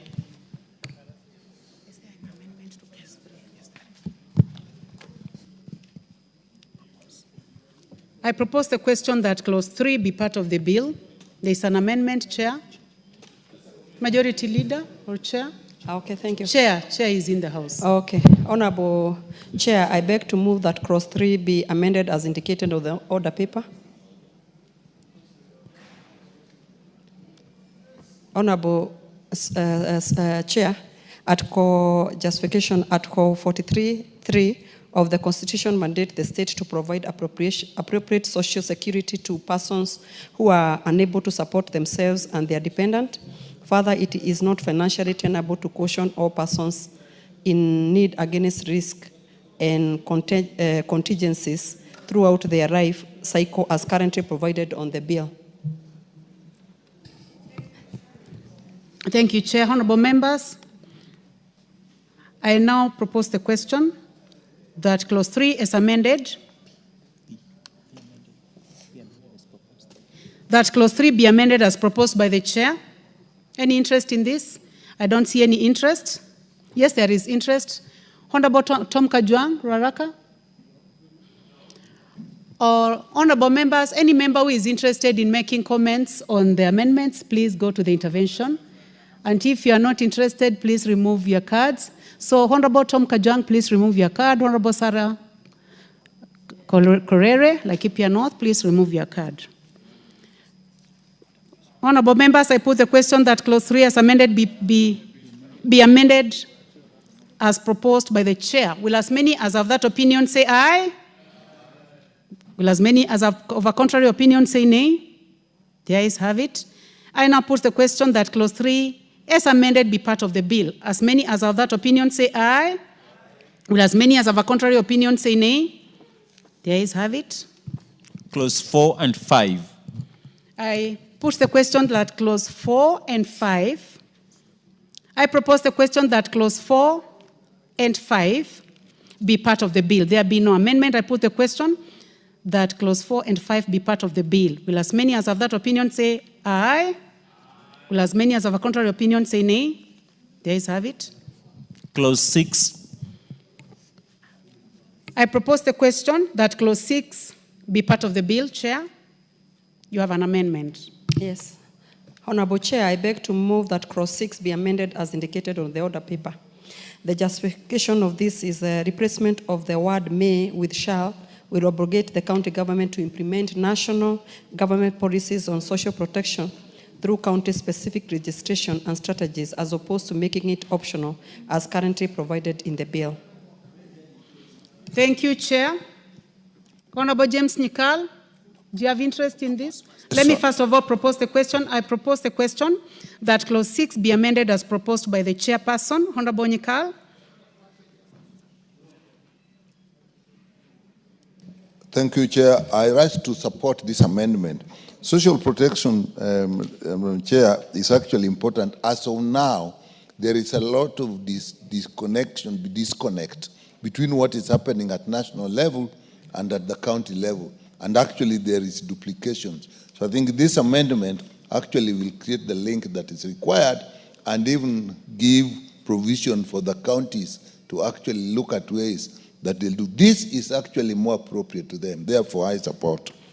Thank you, Honorable Nikal. Honorable members, I now put the question that clause 6 be amended as proposed by the chairperson. Will as many as of that opinion say aye? Will as many as of a contrary opinion say nay? The ayes have it. I now put the question that clause 6 be amended as amended be part of the bill. Will as many as of that opinion say aye? Will as many as of a contrary opinion say nay? Honorable members, will as many as of a contrary opinion say nay? The ayes have it. Clauses 7 and 8. I propose the question that clause 7 and 8 be part of the bill. No amendment, so I put the question that clause 7 and 8 be part of the bill. As many as of that opinion say aye. Will as many as of a contrary opinion say nay? The ayes have it. Clause 9. I propose the question that clause 9 be part of the bill. Honorable Nganga, you have an amendment. Chairperson. Thank you. Honorable Chair, I beg to move that clause 9 be amended as indicated in the order paper. These amendments seek to ensure that the statutory mandate of existing ministries, department, directorate, state corporation, trust, or other agencies of the government are not interfered with or affected by operation of the National Board for Social Protection. Thank you, Chair. I now put the question. I now propose the question that clause 9 be amended as proposed by the chairperson. Any interest in this? Professor Waudo, member for Funyula. Chair, the amendment under B does not clearly come out clearly, Honorable Chair, because I really don't foresee, probably the chair could explain a little bit, what problem are they trying to cure? Because by saying that despite Section 1, nothing in this Act confers upon the board the power to perform functions that are under the mandate of other government ministries, departments, trusts, or agencies. I cannot fathom how a board can undertake a function that's not within their remit. Yet, I don't understand which other ministry or department that has got the powers or the authority to undertake social protection services. Because the way the Act is I think you have framed, made your point. You've made your point. Honorable Chair, would you kindly explain the rationale for 9B? Thank you very much. We needed to clarify, Honorable Chair, because we see most of the time there are boards that are, when they're executing their mandate and they refer, that mandate is being undertaken by another board on another department. I was sitting with the Committee of Social Protection with Honorable Nyikal, and we realized even with the department that we oversight, there are those ones who are oversighting other departments that they are not supposed to be. So this one is creating that problem to specifically deal with their mandates. Thank you. I give a chance now to the Honorable Member for Seme. Chair, this is, I rise to support this because it's the definition of social protection. To a large extent, when we talk of social protection, people actually see cash transfers. People don't realize that even SHA, health insurance, is social protection. Agricultural subsidy is a social protection. School feeding is also social protection. So without putting that, but I think there is also further on means for cooperation without bringing that. So that conflict always occurs if one is not careful. Thank you. I support. Thank you, Honorable Nyikal. I now put the question that clause 9 be amended as proposed by the chair. Will as many as of that opinion say aye? Will as many as of a contrary opinion say nay? There is have it. I will now put the question that clause 9 as amended be part of the bill. Will as many as of that opinion say aye? Will as many as of a contrary opinion say nay? There is have it. Clause 10. I propose the question that clause 10 be part of the bill. Mover, Chairperson. Honorable Chair, I beg to move that clause 10 be amended as indicated on the order paper. This inclusion of the Principal Secretary dealing with children matters in the board is critical in ensuring that this vulnerable yet significant and populous proportion of the nation is accorded due regards and consideration, considering that matters affecting children welfare are broad, delicate, and precise.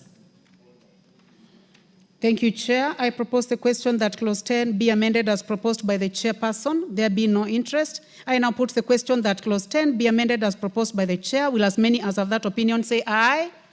Will as many as of a contrary opinion say nay?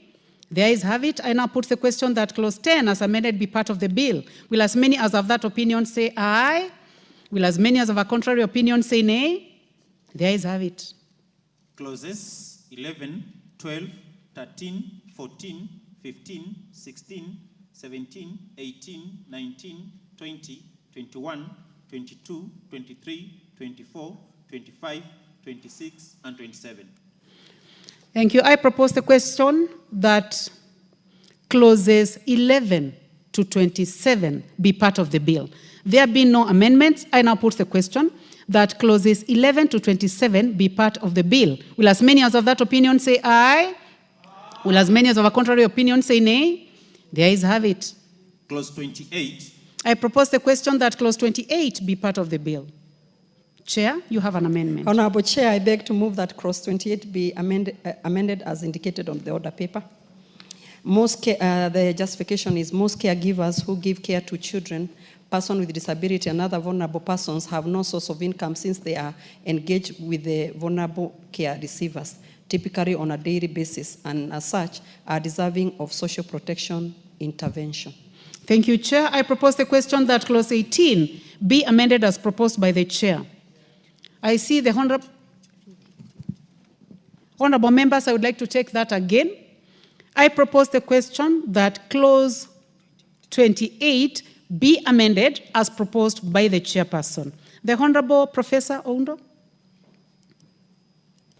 Chair, it might be well-intentioned, but it has got all the hallmark of fraud being committed.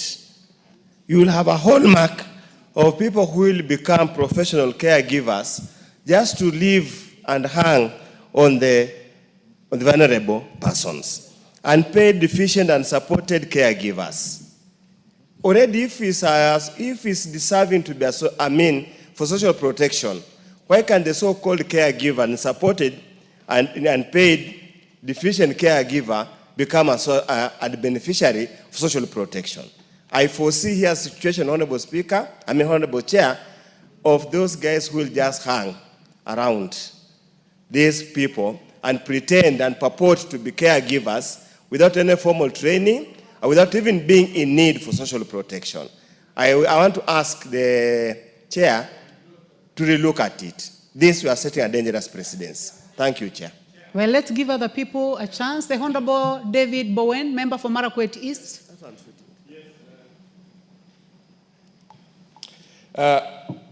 Madam Chair, with due respect to my good friend, the Honorable Chair Alice, this amendment is not very good, Madam Chair, because, like the Honorable Undo have just said,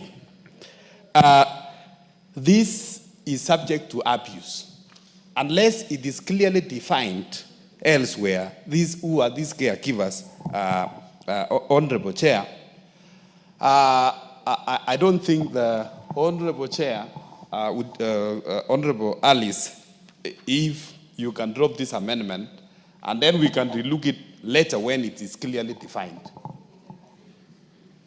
The Honorable James Nikal. The origin of this is when we're dealing with severely disabled persons. Actually, at the beginning, the onset was, who are you supporting?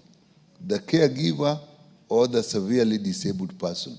That generated the issue of caregivers. And I believe in this law, there is a clear definition.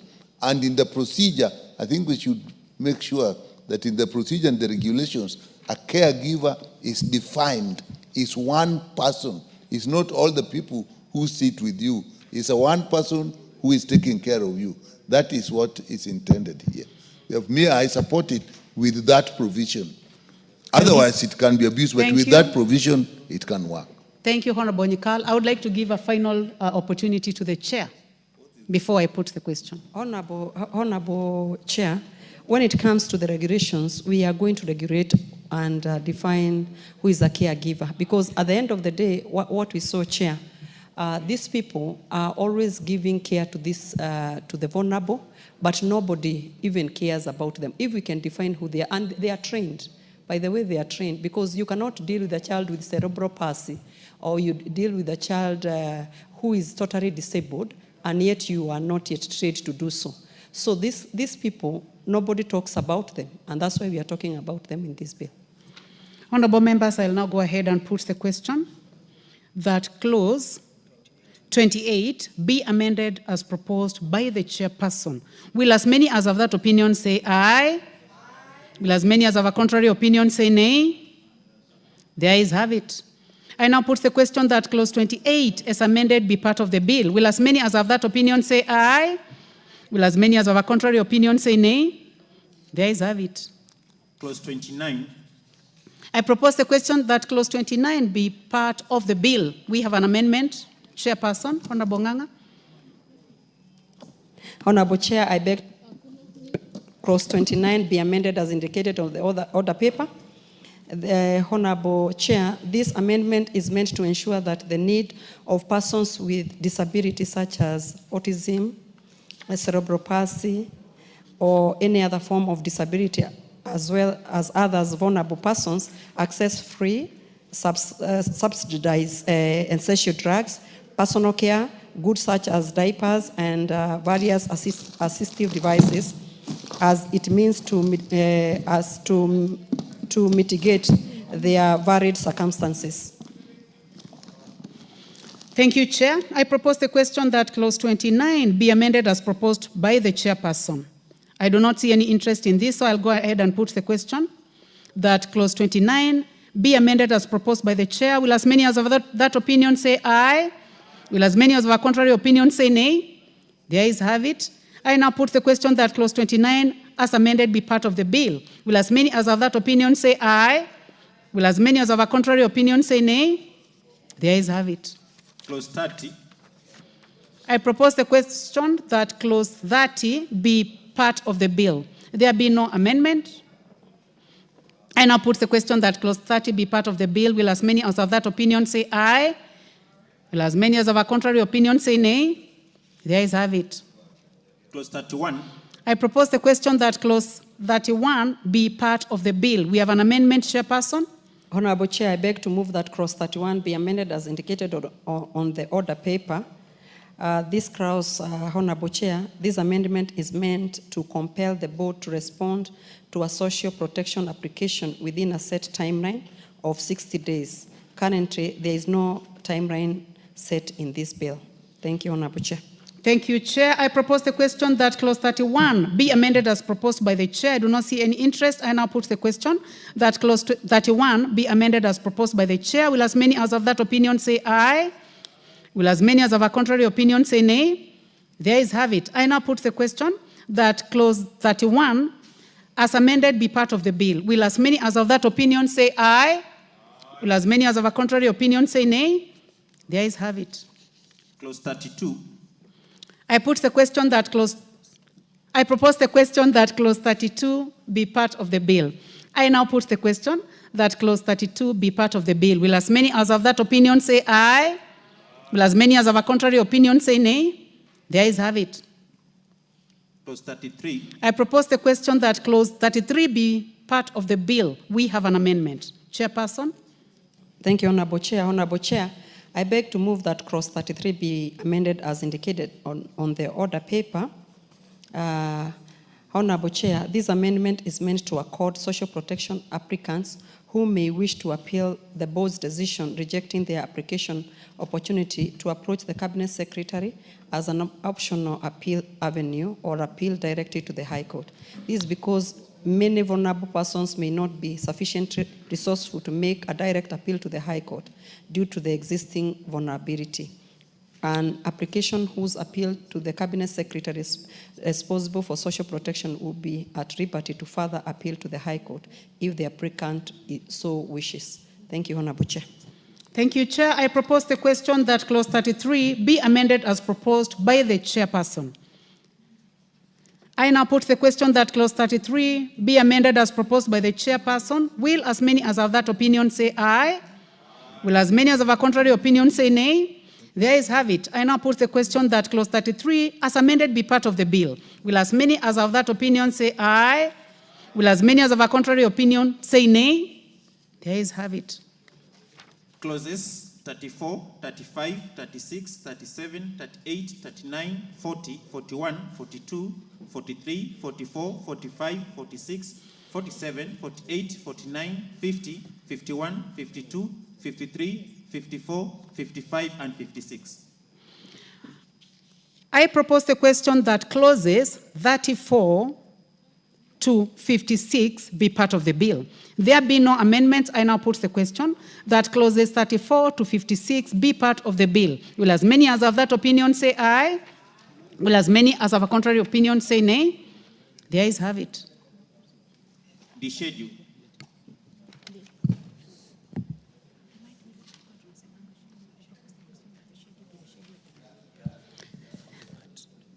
I propose the question that the schedule be part of the bill.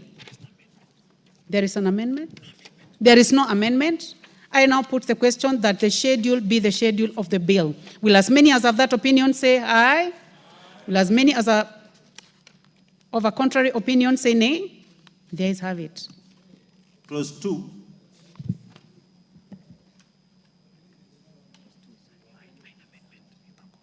I propose the question that clause 2 be part of the bill. There is no amendment, so I now put the question that clause 2 be part of the bill. Will as many as of that opinion say aye?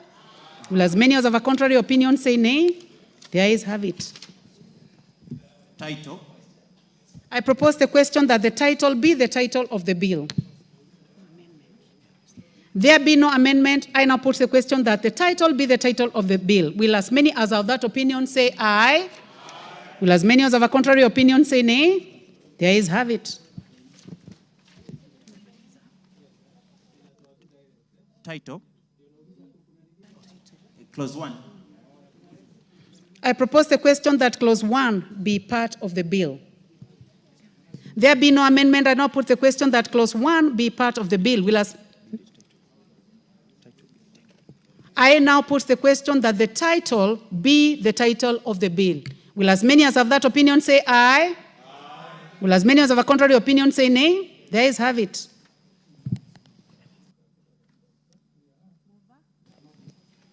Honorable Chairperson. Understand it is the majority leader. Please proceed. Honorable Chairperson, I beg to move that the committee do report to the House its consideration of the Social Protection Bill, National Assembly Bill number 12 of 2025, and its approval thereof with amendments. Thank you, Majority Leader. I now put the question that the committee do report to the House its consideration of the Social Protection Bill, National Assembly Bill number 12 of 2025, and its approval thereof with amendments.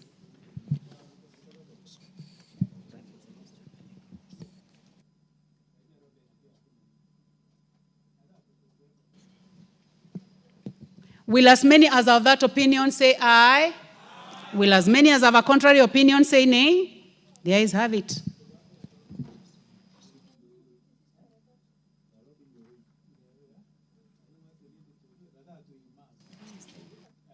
Honourable members, we are now going to move to the next bill, which is now going to be handled by the Majority Leader, the Value Added Tax Amendment Bill, National Assembly Bill number 11 of 2025. Majority Leader. Honorable Chair, I want to beg your indulgence because having consulted the Chair of the Finance Committee, they are currently in a meeting with the Kenya Revenue Authority, still deliberating on some of the effects of this, the amendments that were proposed in this amendment bill. And I therefore beg your indulgence that we do adjourn committee on the consideration of that particular bill until the Finance Committee finalizes with their report. Honourable members, the request by the Majority Leader is assented to.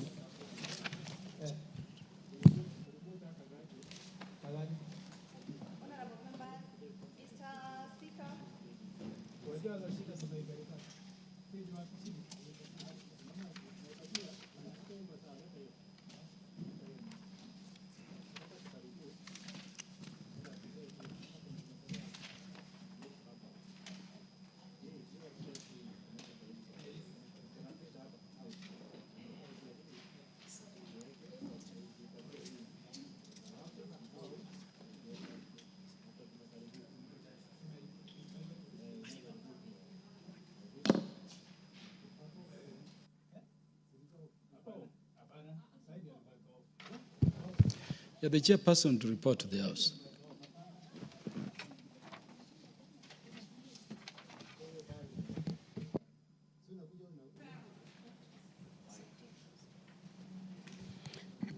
Thank you.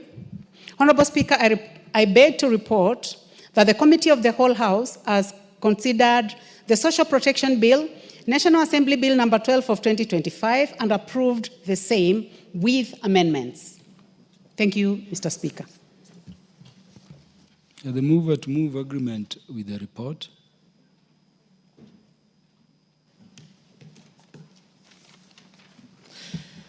Honorable Speaker, I beg to move that this House do agree with the report of the Committee of the Whole House on its consideration of the Social Protection Bill, National Assembly Bill number 12 of 2025, and I also request the Honorable Hillary to second the motion, the Vice Chair of the committee. Mr. Speaker, I second.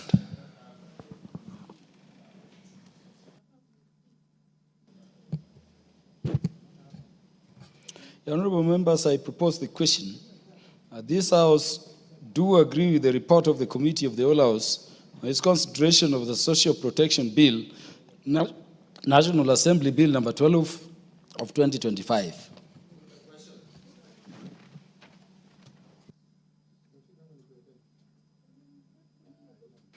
Oh, there is no interest. For the convenience of the House, the question will be put to a future date when it will be next scheduled by the House Business Committee for consideration. Next order.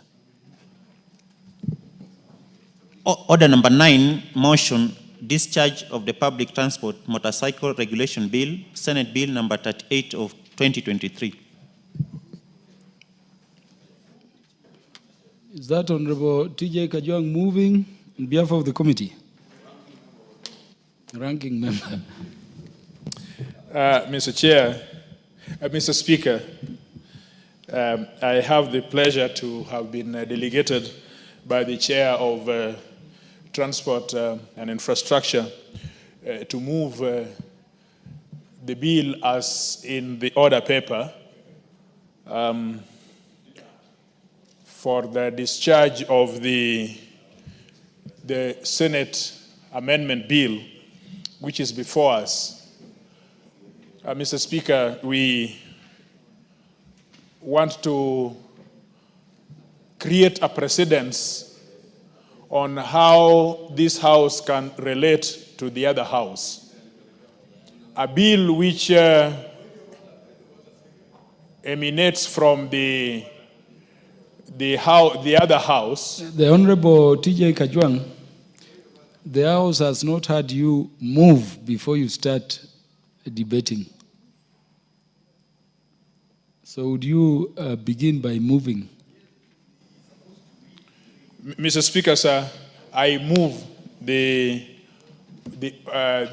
motion as is in the order paper in motion number 8. I suppose it's 8, is it? Thank you. Yeah, the Honorable T.J. Kajwang, do you have the standing order with you?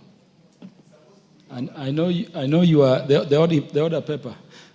Kindly pass the order paper to Honorable T.J. Kajwang is an old member. Yes.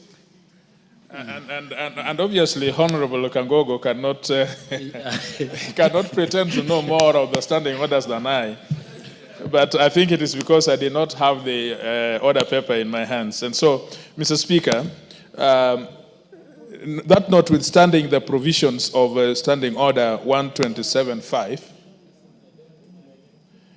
Mr. Speaker, I beg to move the motion for the discharge of the Public Transport Motorcycle Regulation Bill, Senate number 38 of 2023. That notwithstanding the provisions of Order 127.5 and taking into consideration the request from the Senate for withdrawal of the Public Transport Motorcycle Regulation Bill, Senate Bill number 38 of 2023, this House resolves to discharge the Public Transport Motorcycle Regulation Bill, Senate Bill number 38 of 2023 from the second reading. I so move. Mr. Speaker, the gist of this motion is simply to create a legal infrastructure on how we conduct business in the other House and in this House.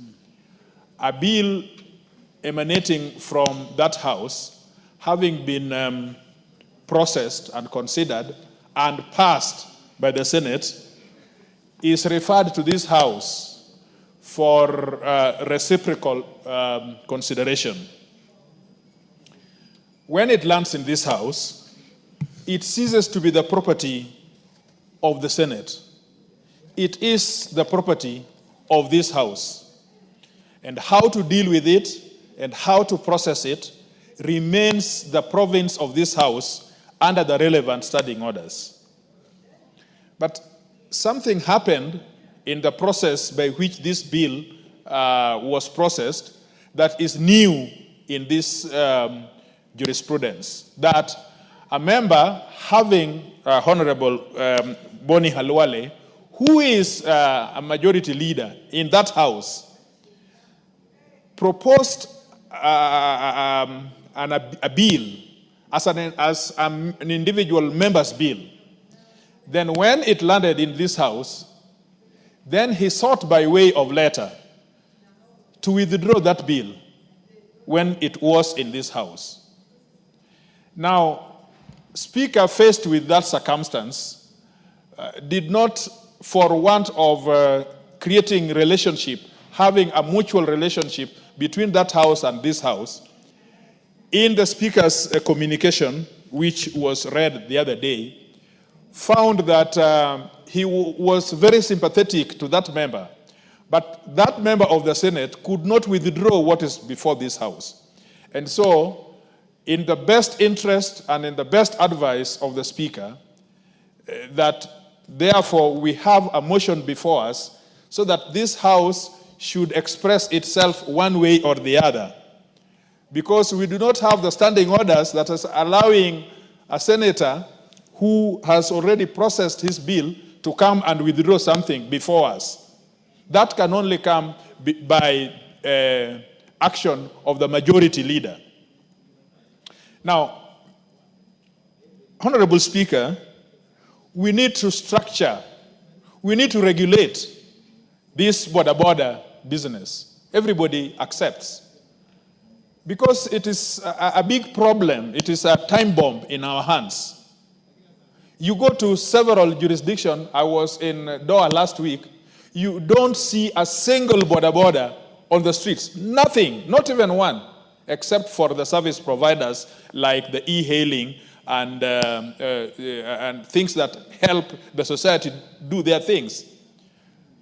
But you go to India, there are all those borders on the streets. In fact, somebody has a whistle, the traffic officer has a whistle and puts a line to be able to stop the two-wheelers. Now that is happening here in Kenya. And it is going in almost in all jurisdictions in East Africa. You go to Uganda in the neighborhood in Kampala, there are all those borders. The next you go to 9th floor in Kenyatta Hospital. It is a hospital for bones broken by motorcycles. You drive along these roads, it is more dangerous on your left-hand side than on the right-hand side, because a motorcycle will appear somehow on the left-hand side before you know it. And so everybody understands that we need to regulate this sector. But on the other side of the flip coin, it is the source of revenue of our young people. It is also an employment facility for our young people to be employed, gainfully employed. They get revenue, they get their hard-earned living as a result of this. So that is not disputed. But it is high time that there is a law that contains the whole of this. The Traffic Act does very little to be able to control the motorcycle border. And so we are agreed. But the point is that we need legislation. And so we support the fact that there is a legislation before us, but even if there is a legislation before us, can it be processed in a proper manner? And so I have come this afternoon to support the discharge of this bill so that we in Transport Committee can take it up and look at what is good in it so that we can turn it into law and we can get the regulations. And more importantly, we must also have the input of the the executive to give us the policy behind it so that we create a law that conforms both to the policy and to the things that help the society. I'm told that Honorable Senator Boni Kalwale found himself with a hot potato in his hands. He was doing a good legislation, but at some point, there are a few drivers out there, or a few motorcycle associations out there, which threatened him that if he processed that legislation, then he would be voted out. Or I'm told that the senator, he aspires to be the governor of some county. So just a mere few people in his hands made him throw this legislation and write to the speaker to withdraw. What kind of governor would that be if he was given the chance? Just a few motorcycle riders making him throw a whole legislation, And so we must do our role, which is the national, we must regulate this industry. And so we want to take it up. And in a short while, I can assure the leader of majority that in a short while, the cabinet will issue a cabinet paper authorizing us to be able to bring this legislation before the Assembly and process it. We will not be intimidated as the member for the senator for Kakamega. We will not be intimidated. And between me and the leader of majority, we do not want to be governors of any county. And so we will do this duty without all those considerations. So, Mr. Speaker, I wish to support and move that members accept with a lot of humility to discharge this bill. If for no anything, just to let Aluale know that there is no procedure in the standing order for withdrawing a bill once it is here. He wants to usurp powers which he does not have, to usurp powers in the Assembly when he is in the Senate. Mr. Speaker, with those remarks, I support and I move, I propose, and I think the leader of majority will be kind enough to second. I thank you, Mr. Speaker. Leader of majority, hoping you don't fear border riders. Thank you, Honorable Speaker. You know, fear and me are never in the same sentence, Honorable Speaker.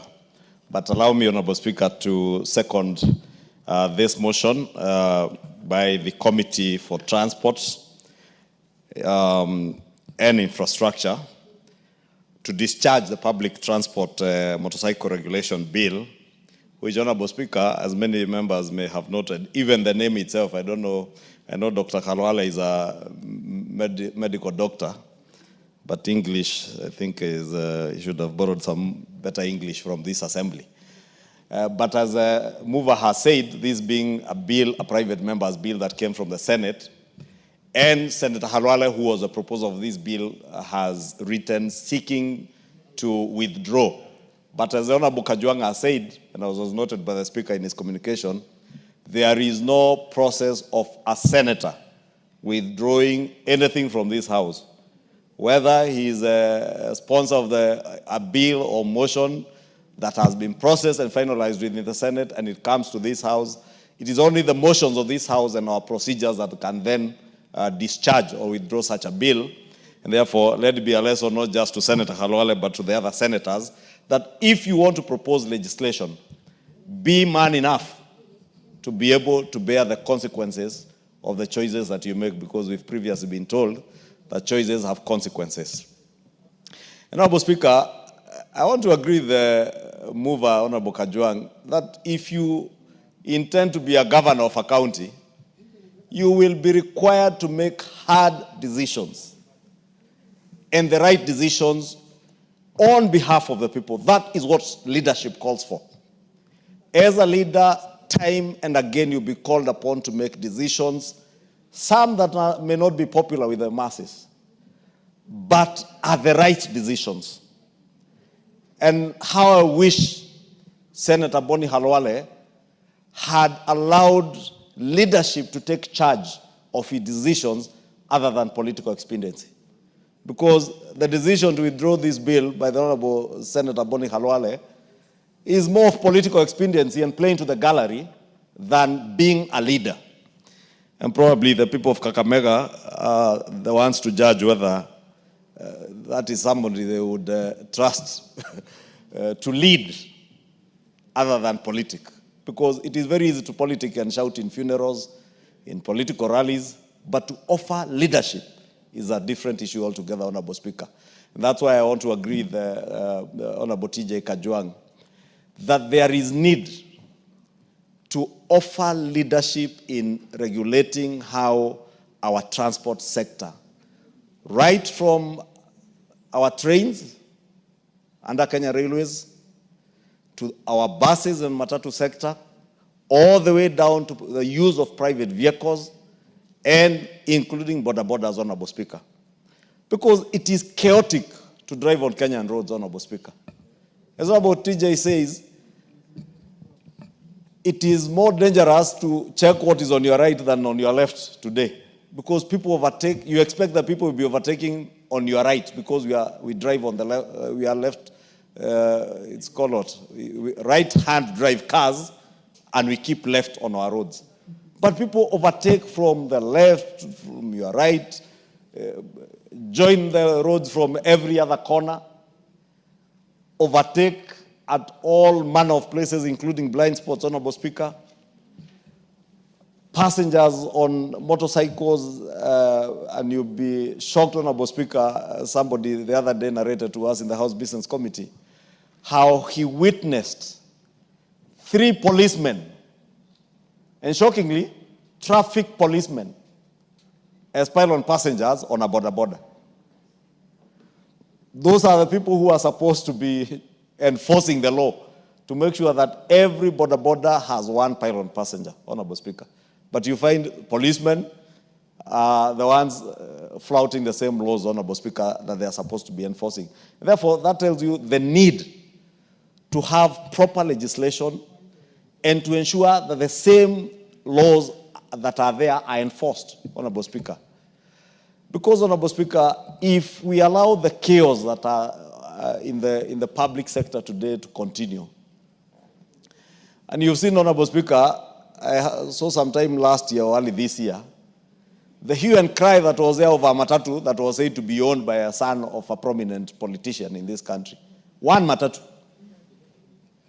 And it becomes very fashionable to bash that one matatu, I think, that was plying either the Gong or Rongai route, not even knowing whether it was owned by the son to the president, because it was said it was owned to the son of the president, who is a student, by the way, who is in school. But because that was being sold as that, everybody on social media was there admonishing. Remember, last year, Honorable Speaker, I saw an incident where a lady collided, I think, with a border somewhere in Kitengela. And Kenyans will recall the chaotic scenes of her car being vandalized by other border riders, her being assaulted, including police officers who were in the vicinity being stoned as they tried to protect that driver, Honorable Speaker. That chaos, that scenario of chaos cannot be allowed to continue being so. But we have a duty as leaders to also protect the livelihoods of our young people who are making an income out of the border sector. And we must protect them. And that is why, Honorable Speaker, I want to agree with Honorable TJ Kajwang that the Committee on Transport and Infrastructure in this House must take it upon themselves, one, to make sure that there is proper order in the public transport sector, not just borders, the matatu sector. Many of us miss the Michuki days, and I hope C.S. Davis Chirchir is listening. It took the late C.S. Michuki less than 2 weeks to create order in what was otherwise a very disorderly sector. But after Michuki left us, we are slowly creeping back to the old days. I remember in my village, we had small matatus we used to call ngovis. Small Mitsubishi Colts that would carry close to 30 people. But with Michuki rules, that Colt was only licensed to carry 12 people. Now we have Nissan matatus. They were called ngovi. Or tongovi. I may not know what it means in other communities, Honorable Speaker, from your reaction and that of Honorable TJ Kajog, it probably has another connotation where you come from. Yeah. But it's because they were very rickety cars and small, and we used to be packed there like sacks of potatoes. But when the former Minister Michuki came in and created order to ensure that we had safety belts, but today, Honorable Speaker, just get into any matatu. How many matatus have safety belts today? How many of them adhere to the speed limits that were set? Yet every day, Kenyans are crying over accidents and losing their families and relatives and friends through road accidents. Sadly, Honorable Speaker, I'm told only this week or last week, there was a headline in one of the dailies where now border accidents have overtaken all other forms of accidents in terms of fatalities. Borders are killing more Kenyans and maiming many more than matatus, more than buses, more than trains, more than aeroplanes, Honorable Speaker. We have a responsibility to do that which is right but may not be popular, to protect the lives and livelihoods of our young people. Because the people who are dying out of these border accidents are not old people, Honorable Speaker. It is young people who are the riders. It is other young people who are passengers, Honorable Speaker. Not to say that older people are not dying from these accidents. Sadly, today I remember the late Honorable Hassan Kulo, the late Member of Parliament for Banisa. The people of Banisa constituency today do not have a representative and have stayed without a representative for close to a year now. Why? Out of a motor accident occasioned by a border. Why? Because we don't adhere to the rules that are there. You are carrying, I remember the case of the late Honorable Kulo. I think it was gas cylinders or some cylinders that were, or mitungis that were tied onto the border on both sides. And it's actually the luggage or whatever cylinders that were tied to the border that hit him and led to his death, Honorable Speaker. That may be a member of Parliament, and we may think, Honorable Speaker, or probably Honorable Boni Khalwala may imagine that he cannot get to him because he's a member of Parliament. He has a privilege of having a big car. But you never know, Honorable Speaker. We all walk on these roads. We drive on the same roads with the same border riders. If we do not create order, we will only have ourselves to blame. We must not wait for that time of regret. We must do that which is right. Have laws that will regulate the entire public transport sector, Honorable Speaker. Look at our trains, Honorable Speaker. At times, you only thank God during rush hour on some routes. I don't want to name many of those routes, where passengers are even riding on top of the train, not in the train, not hanging on the train, on top of the train. And you imagine in some places, the train goes through tunnels and bridges, and people have to keep ducking as it goes through the bridge. Where is order, Honorable Speaker, in this sector? Do we still have a cabinet secretary in charge of this sector? Yet we have a whole state department in charge of transport. How many Kenyans know who the PS for transport is? Honorable Speaker, I am certain if I asked even members here who the principal secretary in charge of transport is, they do not know. You can hear members asking. That is why we miss the late John Mishuki. How I wish Honorable Senator Khalwale would get the balls of the late Honorable John Mishuki. But we live to do what is right, and I do pray that the Committee of Transport and Infrastructure, which the Honorable TJ Kajwang is a ranking member of, will act to make sure that we have order in the entire sector, Honorable Speaker, so that when we speak about telematics in traffic control in Nairobi and other urban centers, systems alone will not deal with the problem. It has to be systems and our own habits as we drive, as we walk, as we ride on these roads, Honorable Speaker. But if we, whatever manner of traffic control systems that we put in the city and other areas, if we do not have the discipline to use them, Honorable Speaker, they will all be investments in futility and a waste of public resources unless we change our attitudes, our behavior, and ensure that all these public sector modes of transport from border, matatus, private vehicles, to the train, are well and properly regulated. And I look forward to the day that this committee will bring us a law that will serve to create some order in this area, Honorable Speaker. But with that, I beg to second the discharge of this bill by the Honorable Senator for Kakamega, who I would also urge next time, before you sit and formulate legislation, think through and decide whether you want to do that which is right or that which is popular. If you want to be popular all the time throughout your political career, then don't seek a leadership position. Go and sell ice cream. That one you will make people happy all the time. Otherwise, in this business that we are in, we're in the business where at times you will make people happy. At times, they will be unhappy with you.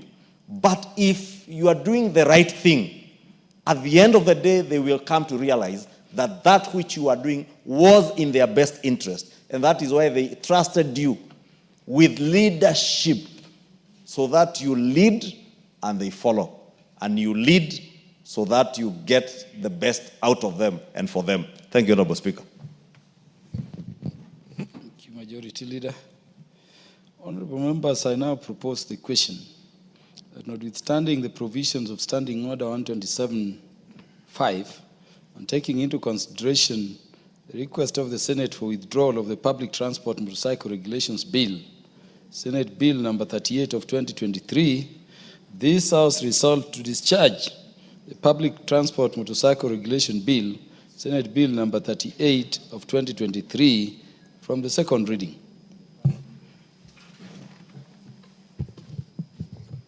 The Honorable Dr. Wilberforce Oundo, the MP for Funyula.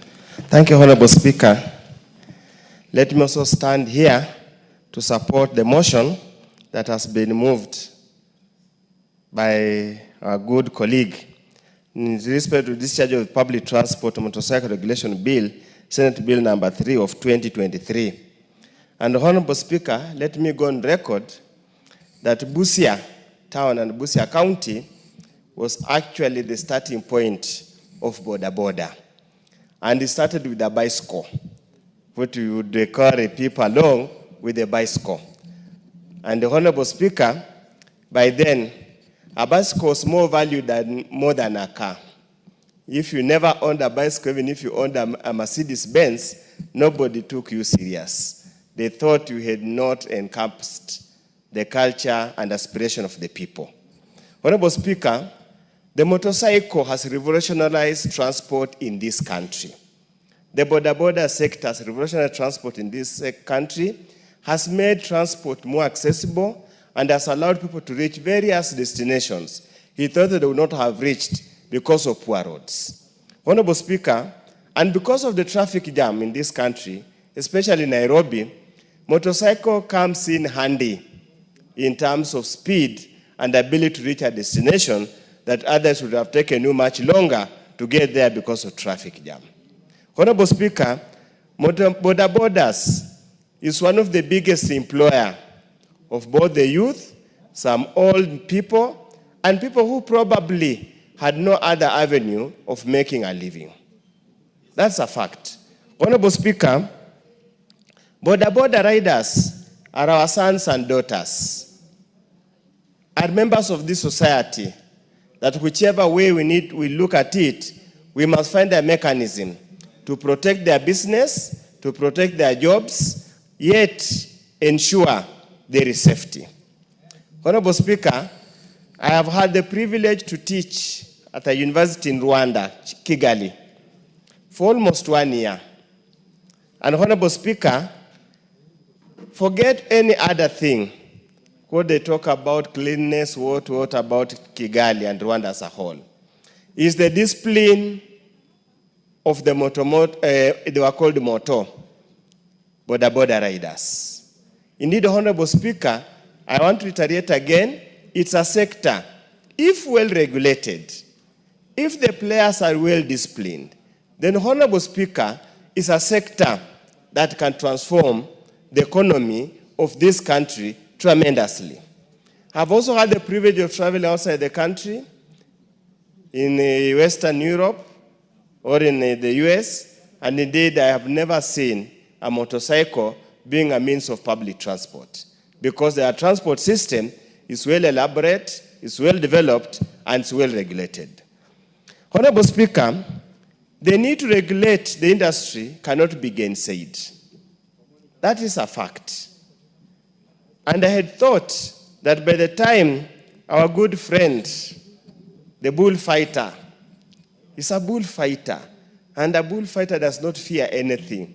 By the time the bullfighter thought and drafted this law, he must have applied his mind, both politically and coming from a medical field, being an academia, he must have looked at what are the consequences. Sometimes, Honorable Speaker, it is a terrible waste of public resources to go all this way, to go through all that process, and then when it's at the tail end, nevertheless that is allowed under the standing order under the law, you come and withdraw the bill. I do not have the privilege of having read his letter seeking to withdraw and what were the reasons given for withdrawal. Regardless the reason given for withdrawal, it is a terrible waste of public resources. And when I meet him, Honorable Speaker, I will tell him as much, that we felt there's a terrible waste of resources, being a person who stood in this house and said, for corruption to end, Kimunya must go. Failure to take this bill to the logical end is a form of corruption in a way, because it's misuse of public resources. Honorable Speaker, it is important as a community, as a country, we must open dialogue with the border riders. Honorable Speaker, in the interim, as we look at opening dialogue, as we look at ways of ensuring we put it in order, as the majority leader has said, we have a State Department of Transport. We have Traffic Department under the police, National Police Service. Any failure, any problems, any chaos in the border sector, the two State Departments, the two state organs are squarely to blame. NTSA is there, State Department is there, Traffic Police Department is there. The law is there. The rules are there. Why they don't enforce the rules? Is it because the border riders are too powerful, are too politically important that nobody wishes, nobody dares to touch them? Honorable Speaker, when you go to most hospitals, the injury section, 90% or 99% invariably are accidents as a result of border.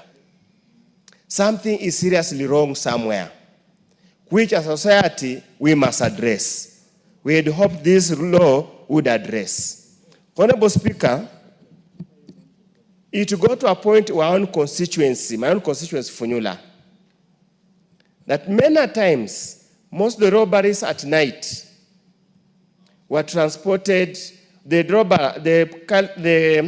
criminals were transported by border riders. It will go to a point where we had to have a discussion with them and told them after a certain period at a certain time in the night, do not transport anybody, whether somebody you do not know. You can only attend to emergency, and those must be genuine emergencies from a neighbor that you very well know. As a result, Honorable Speaker, by the very way they operate, they are also extremely exposed to danger. They're exposed to criminals, they're exposed to theft, they're even exposed to death.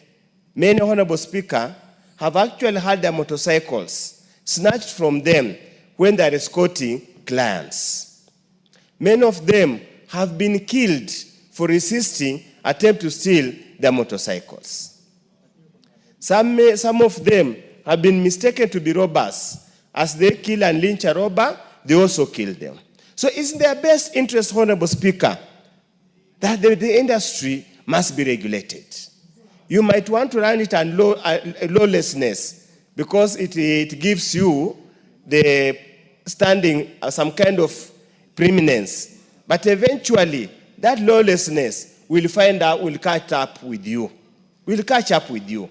It will not be one way. So we want to beseech them that through their national association, and many times, Honorable Speaker, during campaigns, they're given very prominent roles to play. I remember even the last presidential campaign, the Kenya Kwanza Brigade paraded them all over. The hustlers, the downtrodden. Tutakaa tunakaa na nyinyi kwa meza tukipanga mipango ya serikali. Now they have become a thorn in the flesh. We need, for their own safety, they need to be regulated. And again, Honorable Speaker, as they cause accidents and injure passengers, they equally get injured. Many of them end up maimed forever.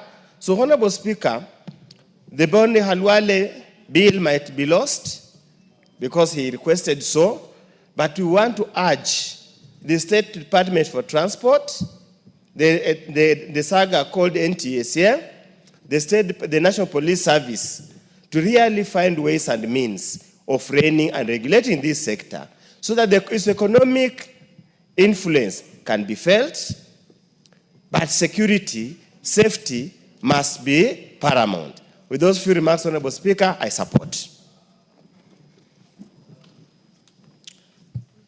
The Honorable Kangogo Bowen.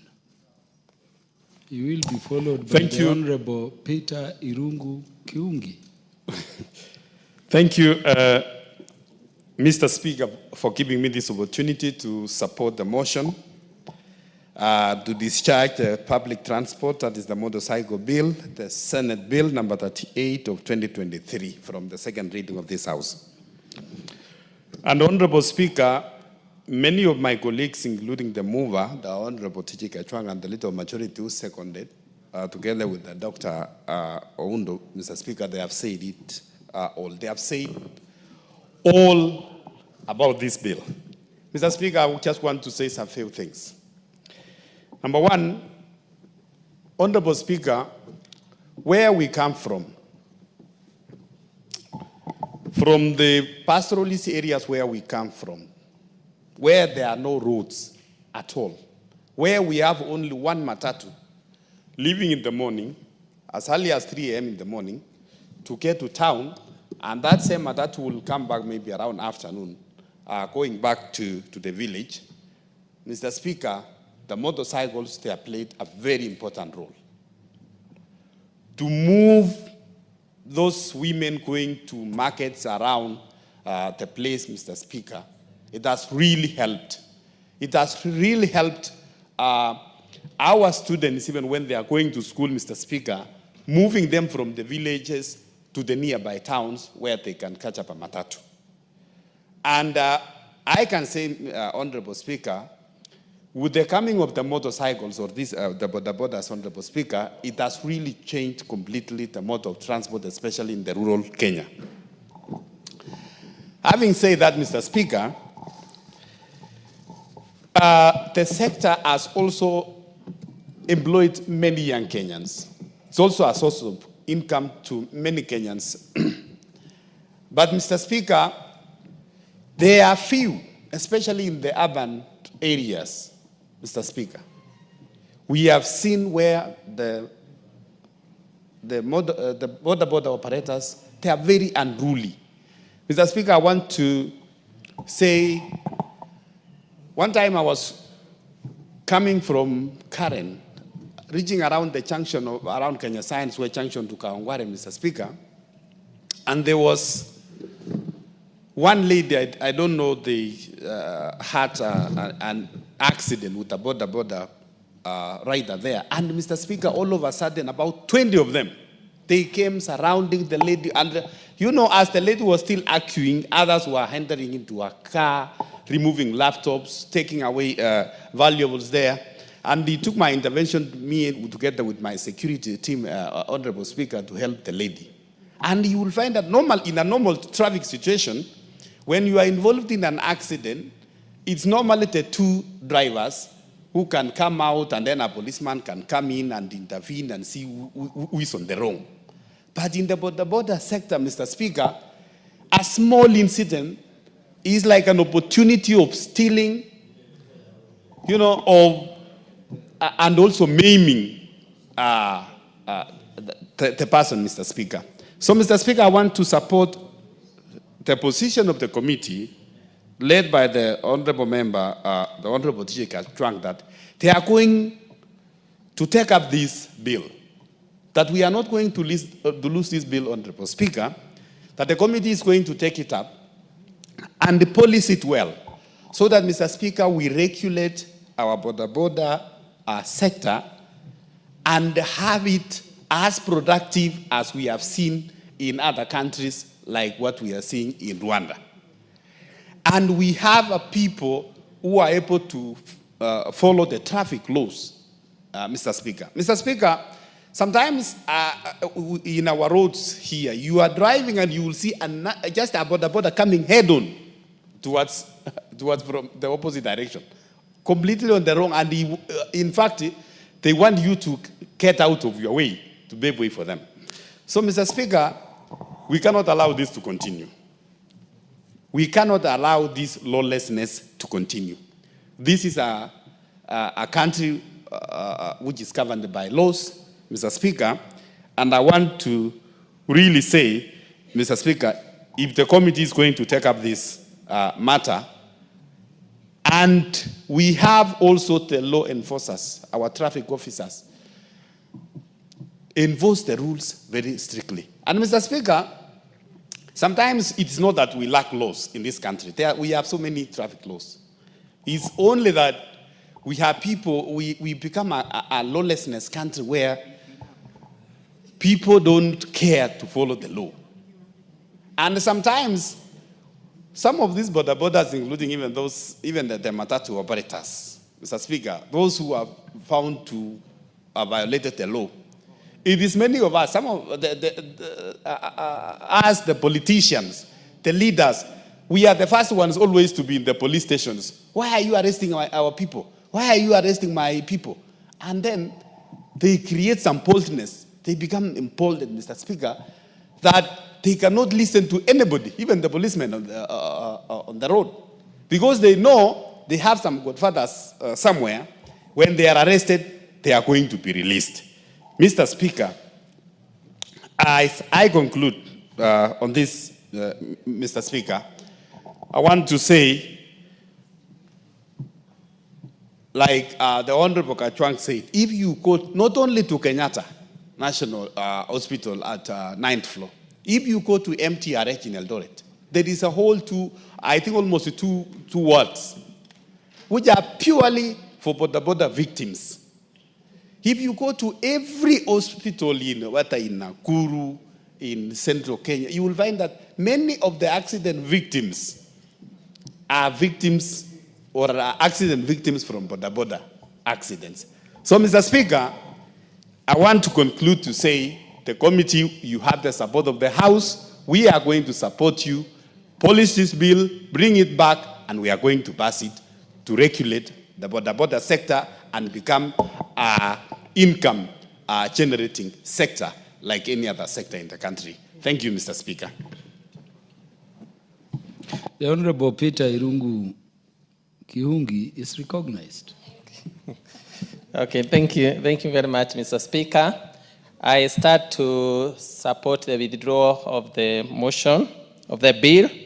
And Mr. Speaker, I want to question also still how the bill went all through the process and it came to Parliament from Senate without the mover or the Senate itself be able to realize the anomalies that they could have rectified. But Mr. Speaker, I want to support the most members what they have come. We need to regulate the operations on border. I think we are now allowed 24 years because mostly it came after during Kibaki regime. And I want to say, I was once operated as a conductor between around 2000, between Kayole and Nairobi, before Mechuki rules. It was extremely chaotic. And when he came with the Mechuki rules, we never knew that it would work. The only instinct that is needed is somebody who have the boldness and somebody who is not careful too much may be on his popularity, because we must regulate the border sector as it is. The numbers now that we are in of people who are employed by the sector, they are extremely rising. And I wish, as the committee is saying, this is an institution, these are whereby we need now to develop maybe a directorate that is concerned and every day is working on border sector. Because now, as it is left, I realized the other day, there was a burial in my village called Watoha. And it was a burial for a border guy who had an accident. I think there were 3. 2 died, and one of them maybe is in hospital. But during the burial of one of the border rider, there came a group of borders who behaved as if they were chaotic. They interfered with burial whereby when the pastor was preaching, they came and took the coffin, they went directly to the burial site and buried the person. Without even prayers, they disregarded the family. It was so embarrassing, so chaotic. And therefore, that's why I'm saying, if we allow this sector to continue learning, now it's becoming now their chaotic issue. They are calling themselves biker. You don't understand how they are organized. And these people are criminals. Therefore, Mr. Speaker, I think the essence and the issue of regulating this sector is not to frustrate the operations of genuine borders. Because the borders in my village, they were left wondering what's happening. They felt the embarrassment up to a point whereby we had to do prayers in that church with the borders in the village to repent on behalf of borders. But those people, I think they have organizations, they are organizing themselves even from outside, and they are becoming extremely chaotic and disorganized. Therefore, Mr. Speaker, I think Halwale had an idea, but I think he panicked. But my prayer is that the Committee for Transport should think around it and come in a way to regulate and bring order to this sector. As everybody is saying, if you go to Rwanda, you feel, you admire the operations of border. One border carrying one passenger with a helmet, very organized. At a traffic jam, when they observe lights, is extremely organized. And I think that one needs just an organized registration, and also, if possible, we have a directorate that will trickle up to the ground so that these people can be able to be organized in circles, and we can be able now to remove those criminals have intruded in this sector. Therefore, Mr. Speaker, I start to support the withdrawal, but I think Senate also should up their debate also, because I don't understand how the bill came to Parliament. Then when we have it in Parliament, they are calling for withdrawal. I don't understand at which instance, maybe at what, how the process went around. But Mr. Speaker, as Parliament, we can agree, but call upon the Committee on Transport, just look on how you can bring order in this sector. And I know we can be able to bring order, and it will work for genuine border operators. And it will also assist us to be able to remove those operators or those criminals who have gotten a chance to intrude in this sector. Thank you, Mr. Speaker. The Honorable Joshua Mwalio.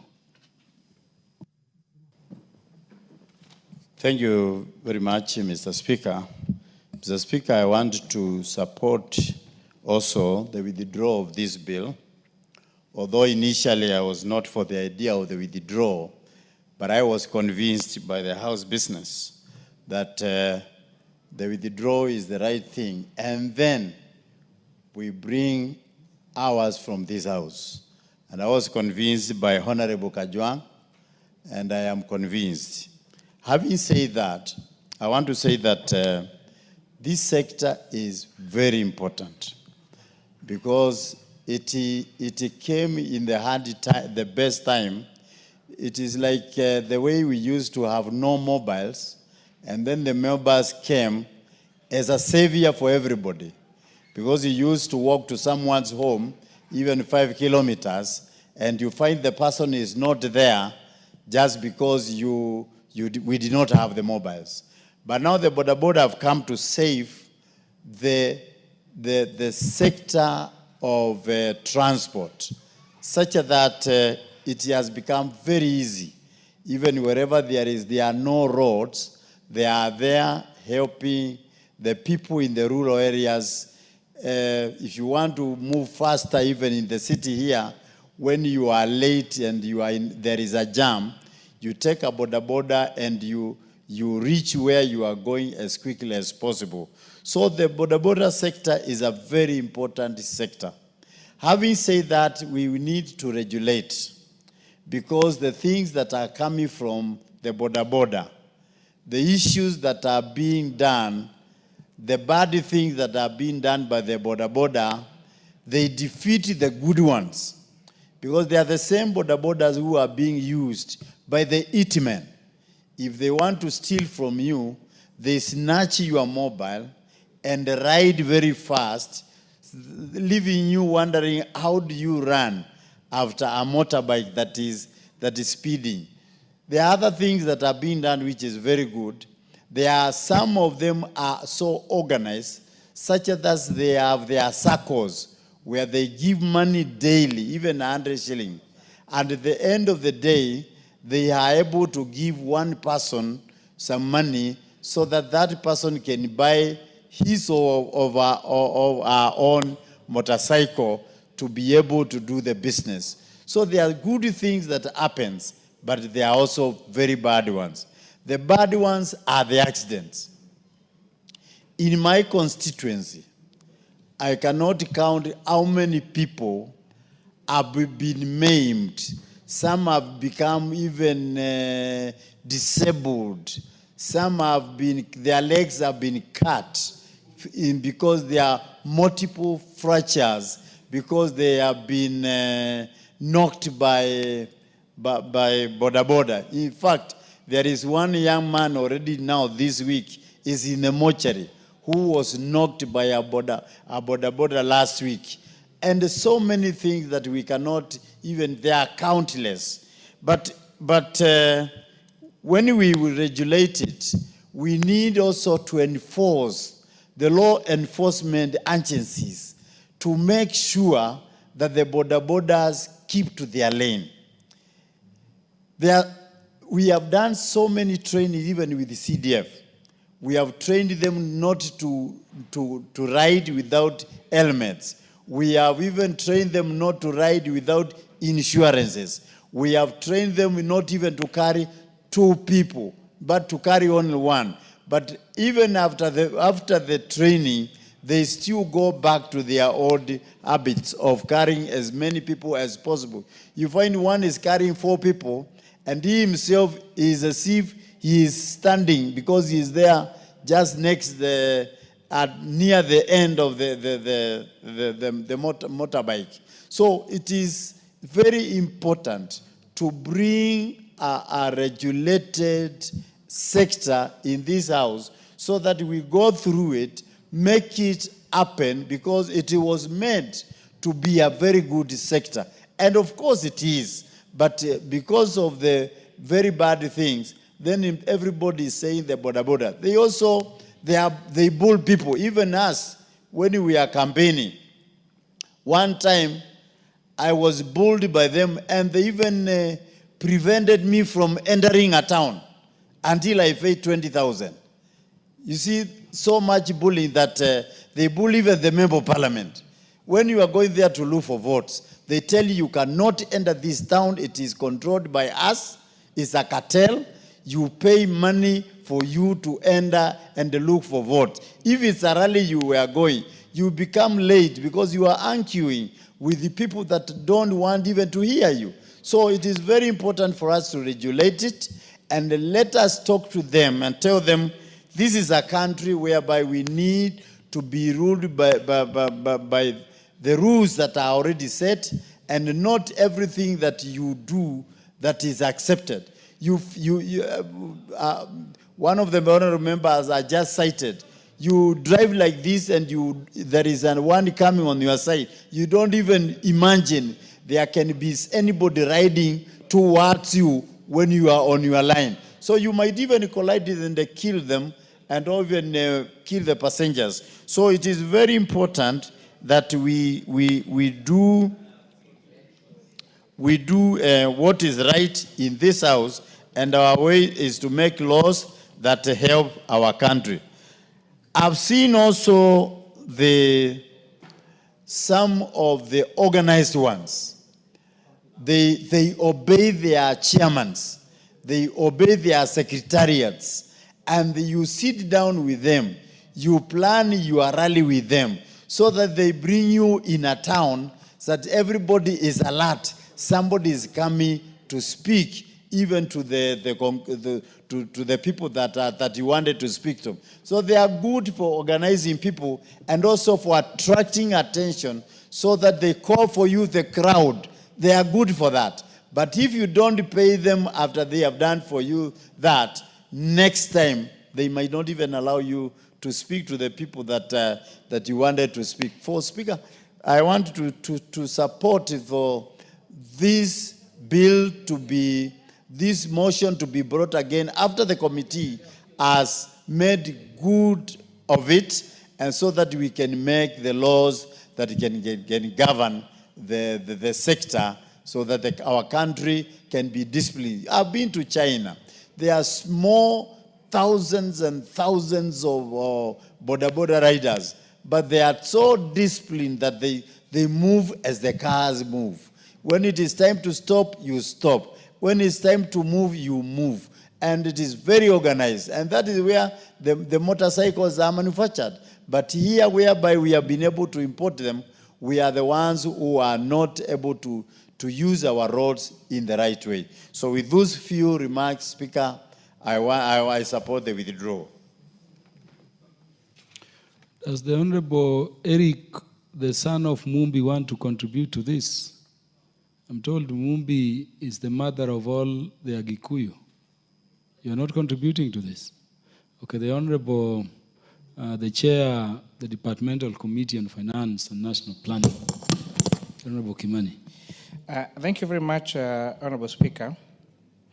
And the motion today is on the discharge of the Public Transport Motorcycle Regulation Bill, Senate Bill number 38 of 2023, which is now the official withdrawal from the House. This bill sponsored by the Senator for Kakamega, Dr. Boniface Halwale.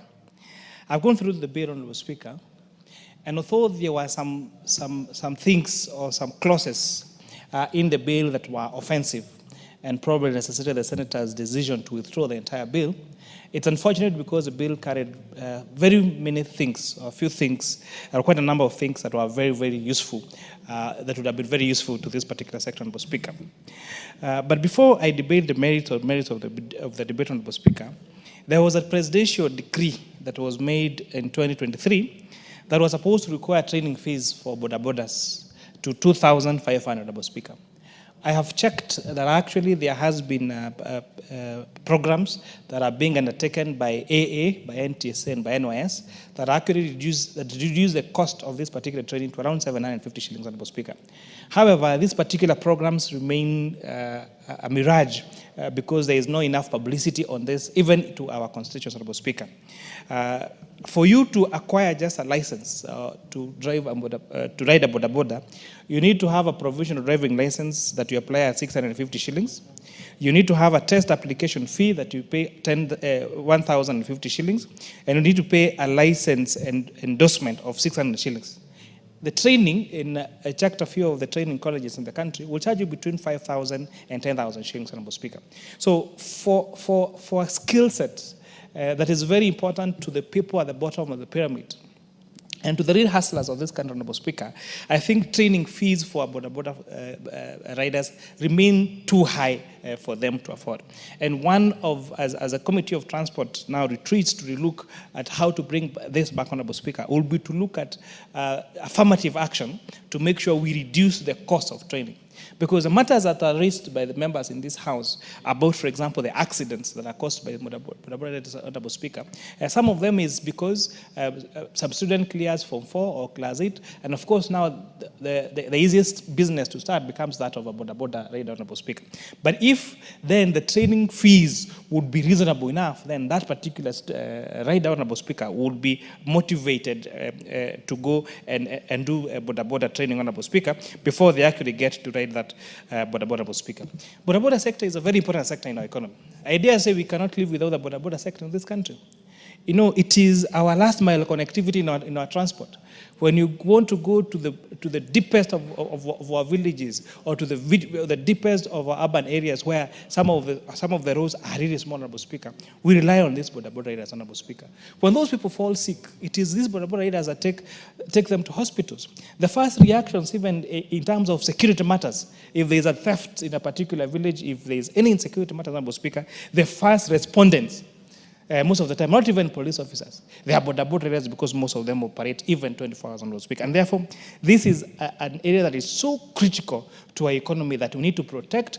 We need to provide affirmative action, Honorable Speaker, so that these riders can have training, can have better access to safety gears, such as a helmet, reflectors, Honorable Speaker.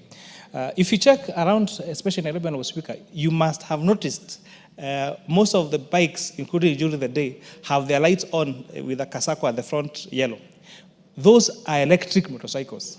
And, Honorable Speaker, the spur of use of electric motorcycles in this country that have saved the fuel consumption or the cost of running these bodas by more than 50% is a result of policy directions that have been made on this House.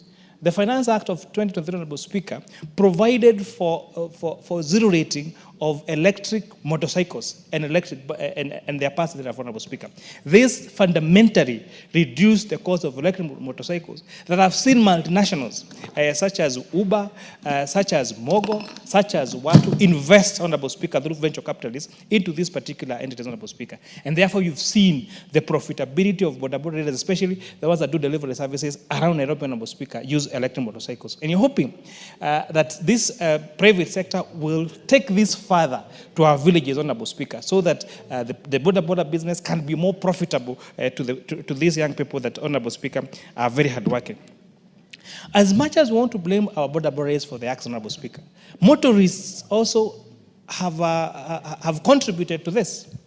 You know, when you'll find a lot of time, especially around roundabouts, Honorable Speaker, we really squeeze out some of these boda riders, Honorable Speaker. And you find some of them is carrying a radio, Honorable Speaker. They really get scared because there's a matatu or there's a car that really is squeezing them almost out of the road. And out of that panic, Honorable Speaker, sometimes the passenger shakes or even the rider, Honorable Speaker, panics. So in as much as if you are really control the accidents that are caused by these boda riders, even as motorists, we need to respect other motorists on the road. Our boda riders are equal motorists in our roads, Honorable Speaker, and they deserve the respect we give the vehicles on our roads, Honorable Speaker.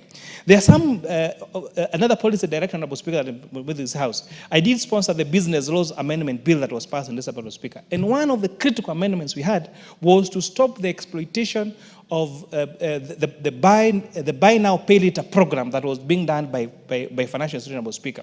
You'll find boda riders would go pay a deposit for a motorcycle of, say, 20,000 shillings, but by the time they are calculating the amount of money they paid for the loan of that motorcycle, it is twice or three times the cost of that motorcycle, Honorable Speaker.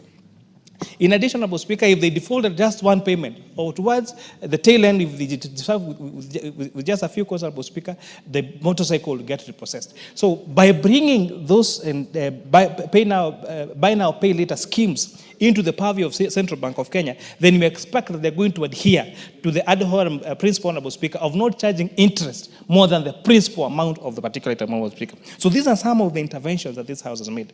However, we urge, especially our private sector, to innovate and make boda riding as comfortable, as safe as you've seen in the examples that we've talked about, for example, in China and Rwanda and other countries, Honorable Speaker. And a good example, there's a company called Oye. So Oye has partnered with National Oil petrol station. It is Total Petrol Station, Honorable Speaker, where now when the boda riders get to fuel their motorcycles at National Oil, at Total petrol station, Honorable Speaker, they actually get to contribute towards having a medical insurance for them and their passenger, Honorable Speaker.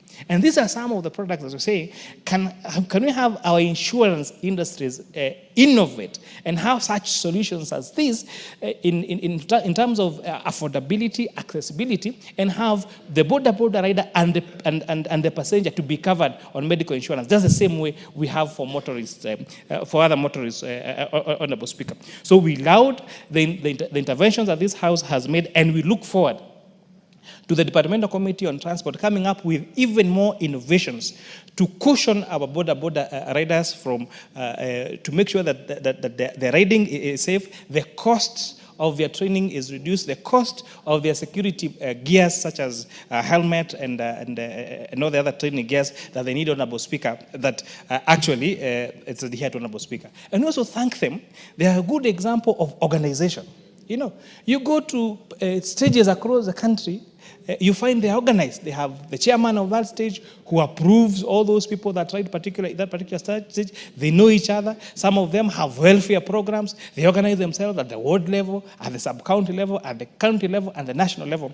And if, for example, if, Honorable Speaker, we can find other ways of supporting them, especially with products, Honorable Speaker, and affirmative action on these particular people, I believe that they can really transform our nation, not just economically, but ensure there is a safe way of movement of goods and people from point A to B, Honorable Speaker, and they actually get to earn a decent income to support their families, because border people in this country are very hardworking people.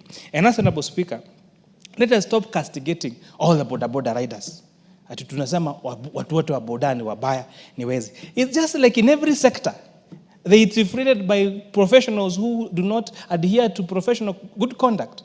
Whether it is in police service, whether it is in legal service, whether it is in the accounting profession, in every profession across the world, you cannot lack a few people who do not adhere to professional conduct of that particular institution, Honorable Speaker. So not all border riders are good, and majority of our border riders are hardworking Kenyans who work hard to feed their families, and for that we must applaud them and help them and cushion them against the cost of their training and the cost of their safety gears. With that, I support this discharge, Honorable Speaker. Honorable Stephen M. Ugaka, MP for West Mugirango. Thank you, Mr. Speaker. And I also want to support the withdrawal of this Senate bill, just like all other Senate bills should be withdrawn. Because the border sector, Mr. Speaker, is the lifeline of this country. And I speak to this as a graduate of business, and during my undergraduate course, one of my theses and dissertations I wrote was about the transport industry as it was then. Mr. Speaker, sir, the transport sector in East Africa was dominated by multinationals, the overseas trading company. And at that time, transport sector was a no-go zone for anybody. And that was the model, even in the banking sector, until the Grameen model came that destroyed the mythology that banking or transport is a space for only big players. Mr. Speaker, since the OTC time, when the matatu industry made a debut into the transport sector, it was demonized. And little did people know that the matatu sector was going to revolutionize the informal transport sector and make transport available to all from destinations which were not otherwise authorized stages under the old monopoly of the overseas trading company. And it has evolved, and today the border sector has even liberalized the transport sector and even made it passenger friendly, so that you can be picked from a house to destination and from your destination to the house. And therefore, any attempt to suffocate the growth of the boda sector would be going in the wrong direction. But that is not to say that the boda sector does not require regulation. In fact, when I went to China, Mr. Speaker, sir, and I thank it to this 13th Parliament, and I wouldn't mention that Fatuma, who is not here, was with me during that trip. I did see that the boda sector has gone down to even having boda hires, just like we have car hires, where you do not need to own a boda to use one to move from destination to destination. And that is why, Mr. Speaker, any regulatory legislation that is not boda and passenger centric, that would be a regulation in the wrong direction. How I wish that this country, under the CBC education program, trained all our learners on how to use bodas, how to license our learners as they get out of school. They are able to ride and they are licensed to ride bodas, so that we can have transport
how to license our learners as they get out of school. They are able to ride and they are licensed to ride border borders, so that we can have transport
When you go to Kigali, you see there is a lot of sanity in this industry, the border industry. So if there is streamlined, rules are put in place, I know it's an organized institution. They have leadership right from the village, sub-county to county levels. If they can be put together, they be taught on so many things, on road safety, that one will be very good for them, because most people, livelihoods of our people in the villages, and even in big towns, even in Nairobi here, I normally see when there's big jam, most people use the border riders to be moved from point A to point B. Even before this Mombasa getting to the airport, it used to be a nightmare before the new roads came up. People used to jump onto borders to rush them to the airport. So let us not look at border as a menace or as a problem. The border sector must have rules that can govern. They do the way the Rwanda is doing. They carry only 2 people, and the 2 people should have helmets. Both of them should have helmets and good reflectors, so that at least they are seen when other motorists, when it's dark, when other motorists are using it. And also, Kera should do, or the counties should do good pathway for border riders, because it's becoming a problem on highways. You see them all over. People look at them as a nuisance. But I think if it is streamlined properly, Mr. Speaker, this is one of our major employment organizations. So, Mr. Speaker, I think Khalwale feared the repercussion, because in every village there is a border rider, even in every home. So I think by pulling it out, I think it is a good idea, but the Minister of Transport, the Minister, should regulate, give rules out, set rules out on how the border sector should be governed, so that we minimize on accidents on the roads, we minimize a lot of robbery, we minimize, because people are looking at border riders as thugs. Some people are looking at them as, like, most normally say that they're the ones who rape young girls, they impregnate school-going children, but let us take border to be one of the best the best institution that is employing so many of our people. So let us support this industry and put in the necessary rules and the necessary issues that can make it run. I remember, may God rest his soul in eternal peace, the man by the name Michuki Rules, when he came out. I think the minister of this transport ministry should come up in that manner. Let them not just look like they want to be massaged, they want to look like they are angels. You want them to bring rules that can govern the roads, rules that can make people understand that border riders and our border industry is just an equal employer like any other employment. So I think I want to thank Kalwale for his thinking, knowing very well the repercussion, and since he's saying that he's going for gubernatorial seat, this could have worked against him so badly. Because I remember there was a time when we were doing Tibima and Tialala, and we were demonstrating the whole country when we were resisting. I remember when he came to Vihiga to assist me to demonstrate, and they had marked him. Honorable Kajwang knows that very well. He jumped, Kalwale jumped onto a border, and he escaped the OCS from arresting him.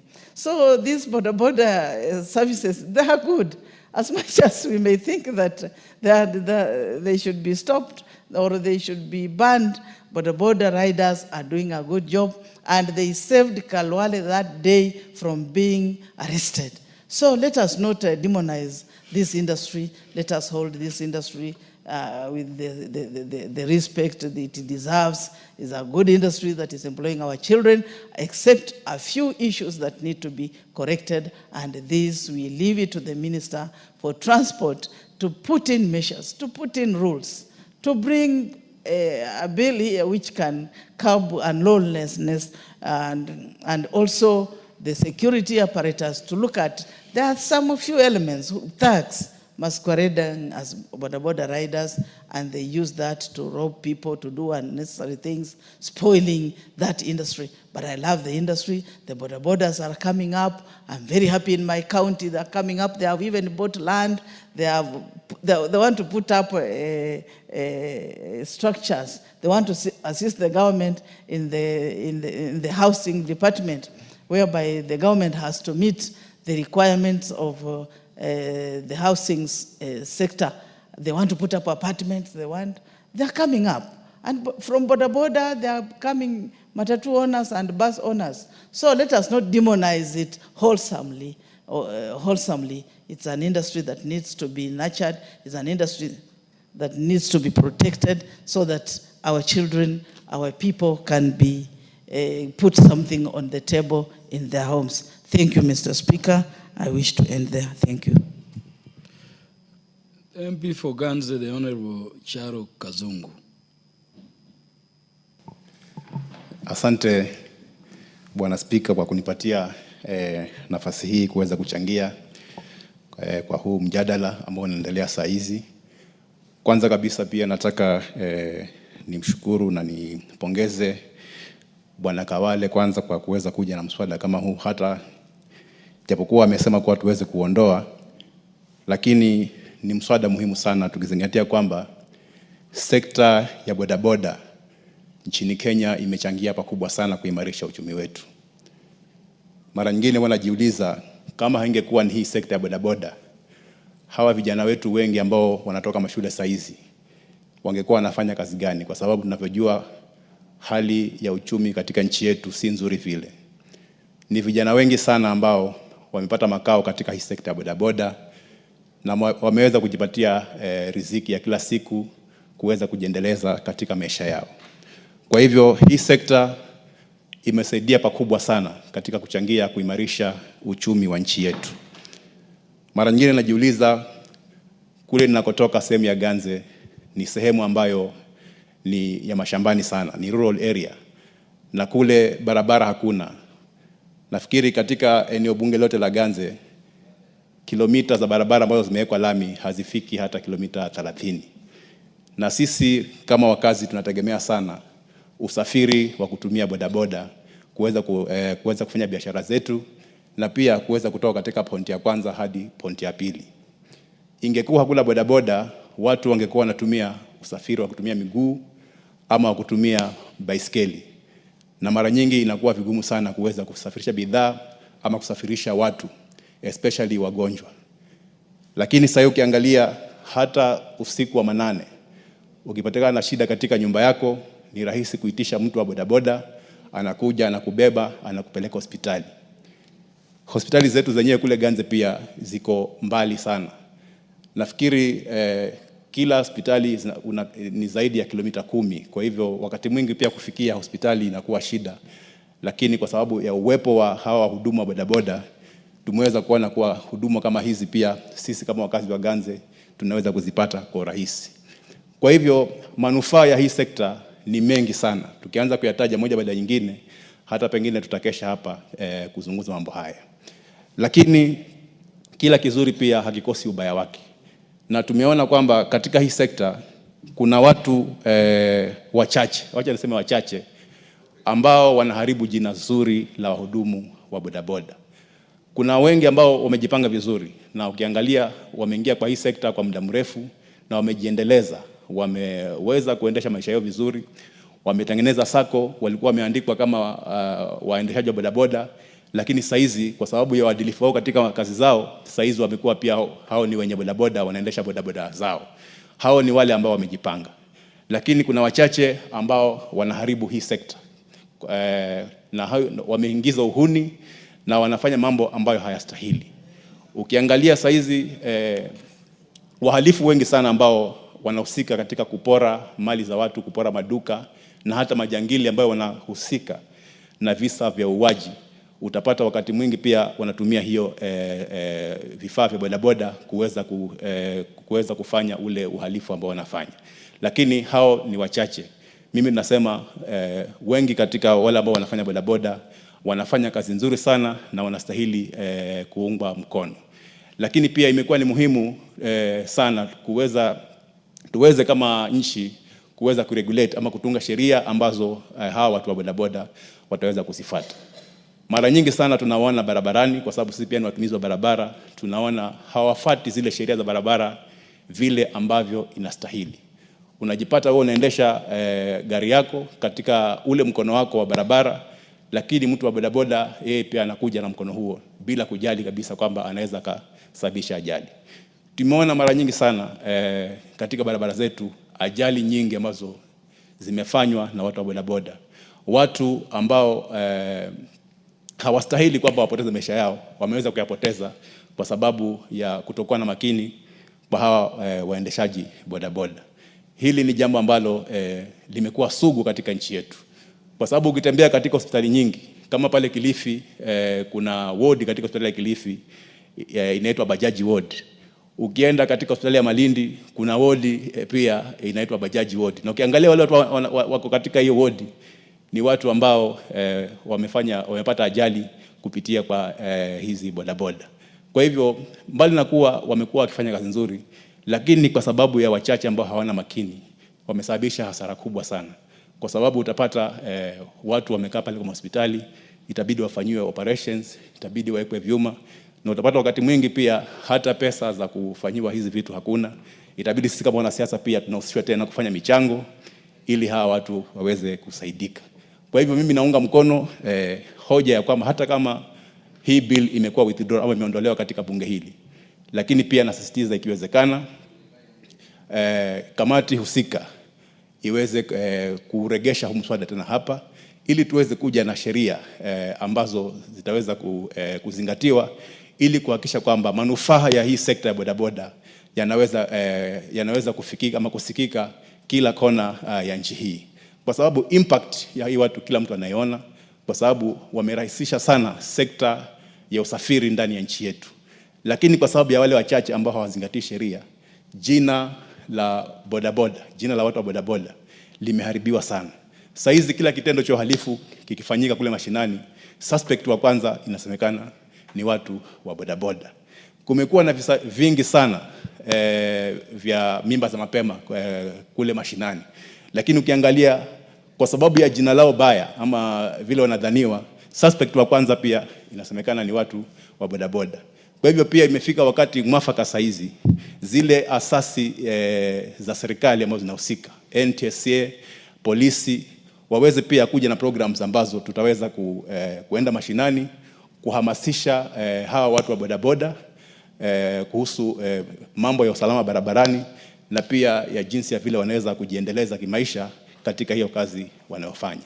Otherwise mimi naunga mkono huu mswada hata kama umekuwa withdrawn, lakini pia nasisitiza zile asasi zinazohusika kama kamati yetu ya transport hapa katika bunge iweze kuleta tena mswada ndani ya bunge hili, tuweze kujadili, tuweze kuja na sheria mwafaka ambazo zitasaidia kuregulate hii sekta ya bodaboda. Asante Mheshimiwa Spika. There being no more interest, the mover can reply. The Honorable Naomi Wako, you want to speak to this? Proceed, you are recognized. Thank you, Honorable Speaker. I've been waiting. I don't know why it has not shown there.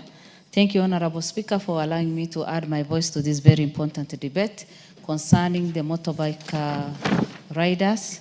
Honorable Speaker, we have more than 2 million young people, young Kenyans in this sector and doing some serious business. And I just want to say that I support this because by doing this, our young people earn their living, and it has also helped the economy in a way. When you go to the villages, like the remotest part of this country, in Marsabit and other places, where the vehicles cannot go, the motorbike can easily, help people. And even at night, when, mothers want to deliver and they cannot, get vehicles, these motorbike riders, boda riders, they come and, someone can easily be taken to hospital and they get some medical attention, and they also earn their living. Honorable Speaker, in our country, there are many families who depend on boda riders. And that is why today we cannot ignore this sector in our country, because this is where they earn their living, and we need to come up with policies that can take care of them, policies that can give them enough security, policies that can make sure that, we have given them enough insurance, we have given them all that they need, and they are well protected in our country. Honorable Speaker, in many families, motorbike riders or bodabodas have suffered in the past simply because they have been targeted.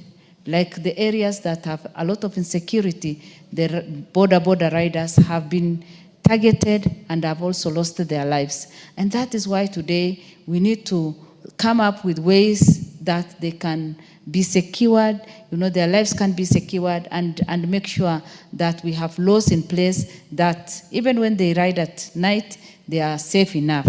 Honorable Speaker, again, we need to make sure that they have been given enough training. Because of the need that is there, many of them just train themselves and then they just go into the business. We need to make sure that NTSA comes up with a proper way of training them and making sure that they give them even certificates, and also coming up with affordable insurance cover so that, they have their circles, and through their circles, they can even have affordable insurance cover.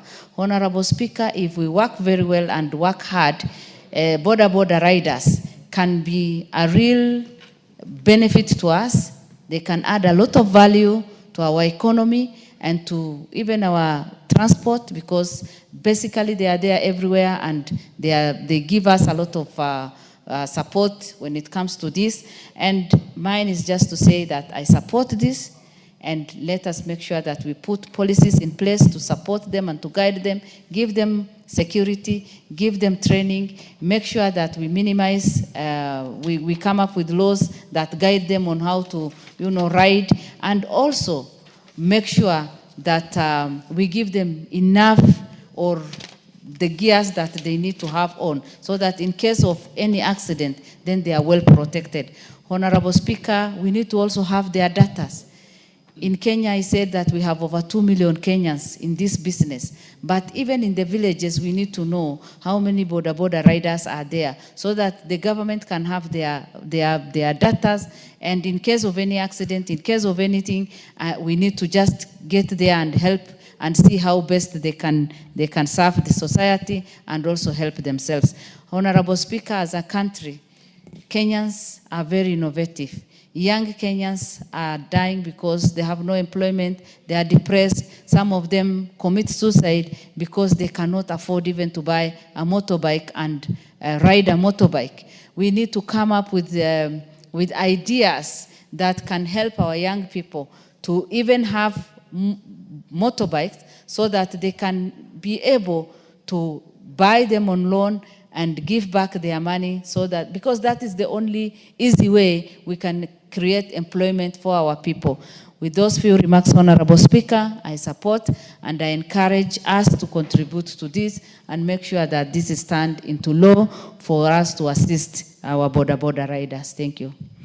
Honorable Imase, I'll give you 2 minutes. We have overshot time because I want the mover to reply to this motion. Okay, thank you, Honorable Speaker, for the opportunity. Honorable Speaker, I also arise to support the withdrawal of this bill by Honorable Boni Halwale.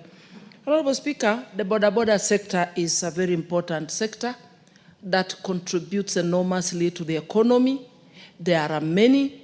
They must be recognized and they must be supported. Honorable Speaker, when this bill was introduced in the Senate, there was a lot of uproar about the bill.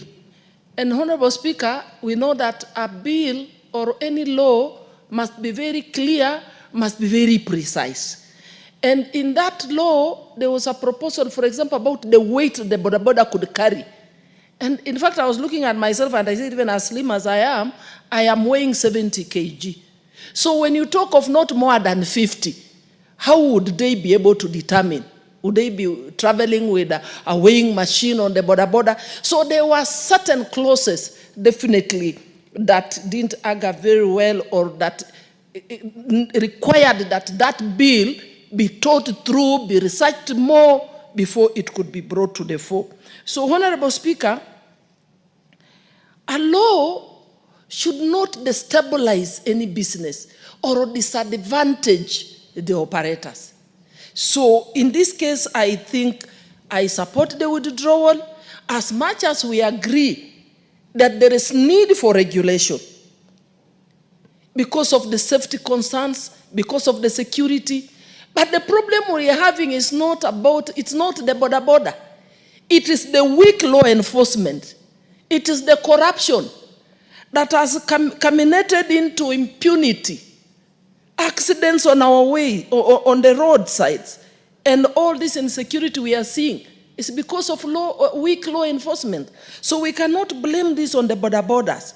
I support the withdrawal, and I'm saying at a later time, probably this bill could be thought through very well, researched properly, and then we could have a proper regulation to help protect the border, support the border, and make sure that they themselves are secure from so many crimes we witness. Borders being hijacked, being killed, their pikipikis taken away. So I would support the aspect of registering, knowing who is in which stage, who is doing the business where, so that in case of crime, government is able to trace, to trail, and arrest the culprits.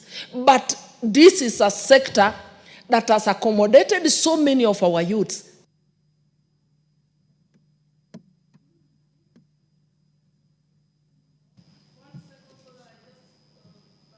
30 seconds.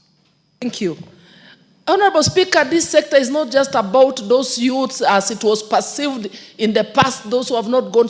Today we have youths who have degrees. There are no jobs. They are creating employment for themselves. So we must support these young people, provide the security, provide the environment to allow them to thrive in whatever they are trying to do. Thank you, Honorable Speaker. I support the withdrawal. Thank you, Honorable Imase. The Honorable Tom Joseph Francis Kajuang to reply, there being no further interest. Mr. Speaker, I want to thank you for giving us the opportunity to debate through this motion, which just seeks a simple thing to withdraw this bill. And I want to thank all members who have contributed. The theme is very clear that the border or motorcycle industry is a very important sector in our economy, in the transport economy. It provides employment to our young people. It also completes the last mile in terms of transport for vulnerable people who are sick and security. And so I have seen several chiefs. The only means that they can be able to reach their people is through border. So that is providing security, including people in combat. And so that is very clear. But on the other side, we see a sector which is in chaos, shambles. It is a threat of security. It becomes now the breeding point of MAGAs or people who are anti-dissidents and so forth. And so it is important that this sector must be regulated. And we cannot run away from our mandate to legislate and to make law that will protect that industry, but will also regulate that industry in such a manner that we all benefit from it.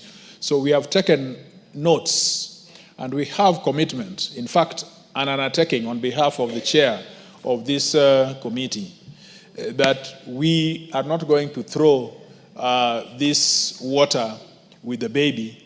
We are going to take all this information, including the information that Boni Halwale generously has. In fact, we will call him to be able to benefit from that which he has, the research that he has done and so on. And so we'll incorporate all this. We will put together the stakeholders and the policy makers, the executive, to be able to come with a legislation that befits the expectation of members. So, Mr. Speaker, I beg to reply. Thank you. For the convenience of the House, the putting of the question to this motion is deferred to a future date when it shall be scheduled for consideration by the House through the House Business Committee. Let's be upstanding, honorable members. The time being 7:07 p.m., this House stands adjourned until Wednesday, the 30th day of April 2025 at 9:30 a.m.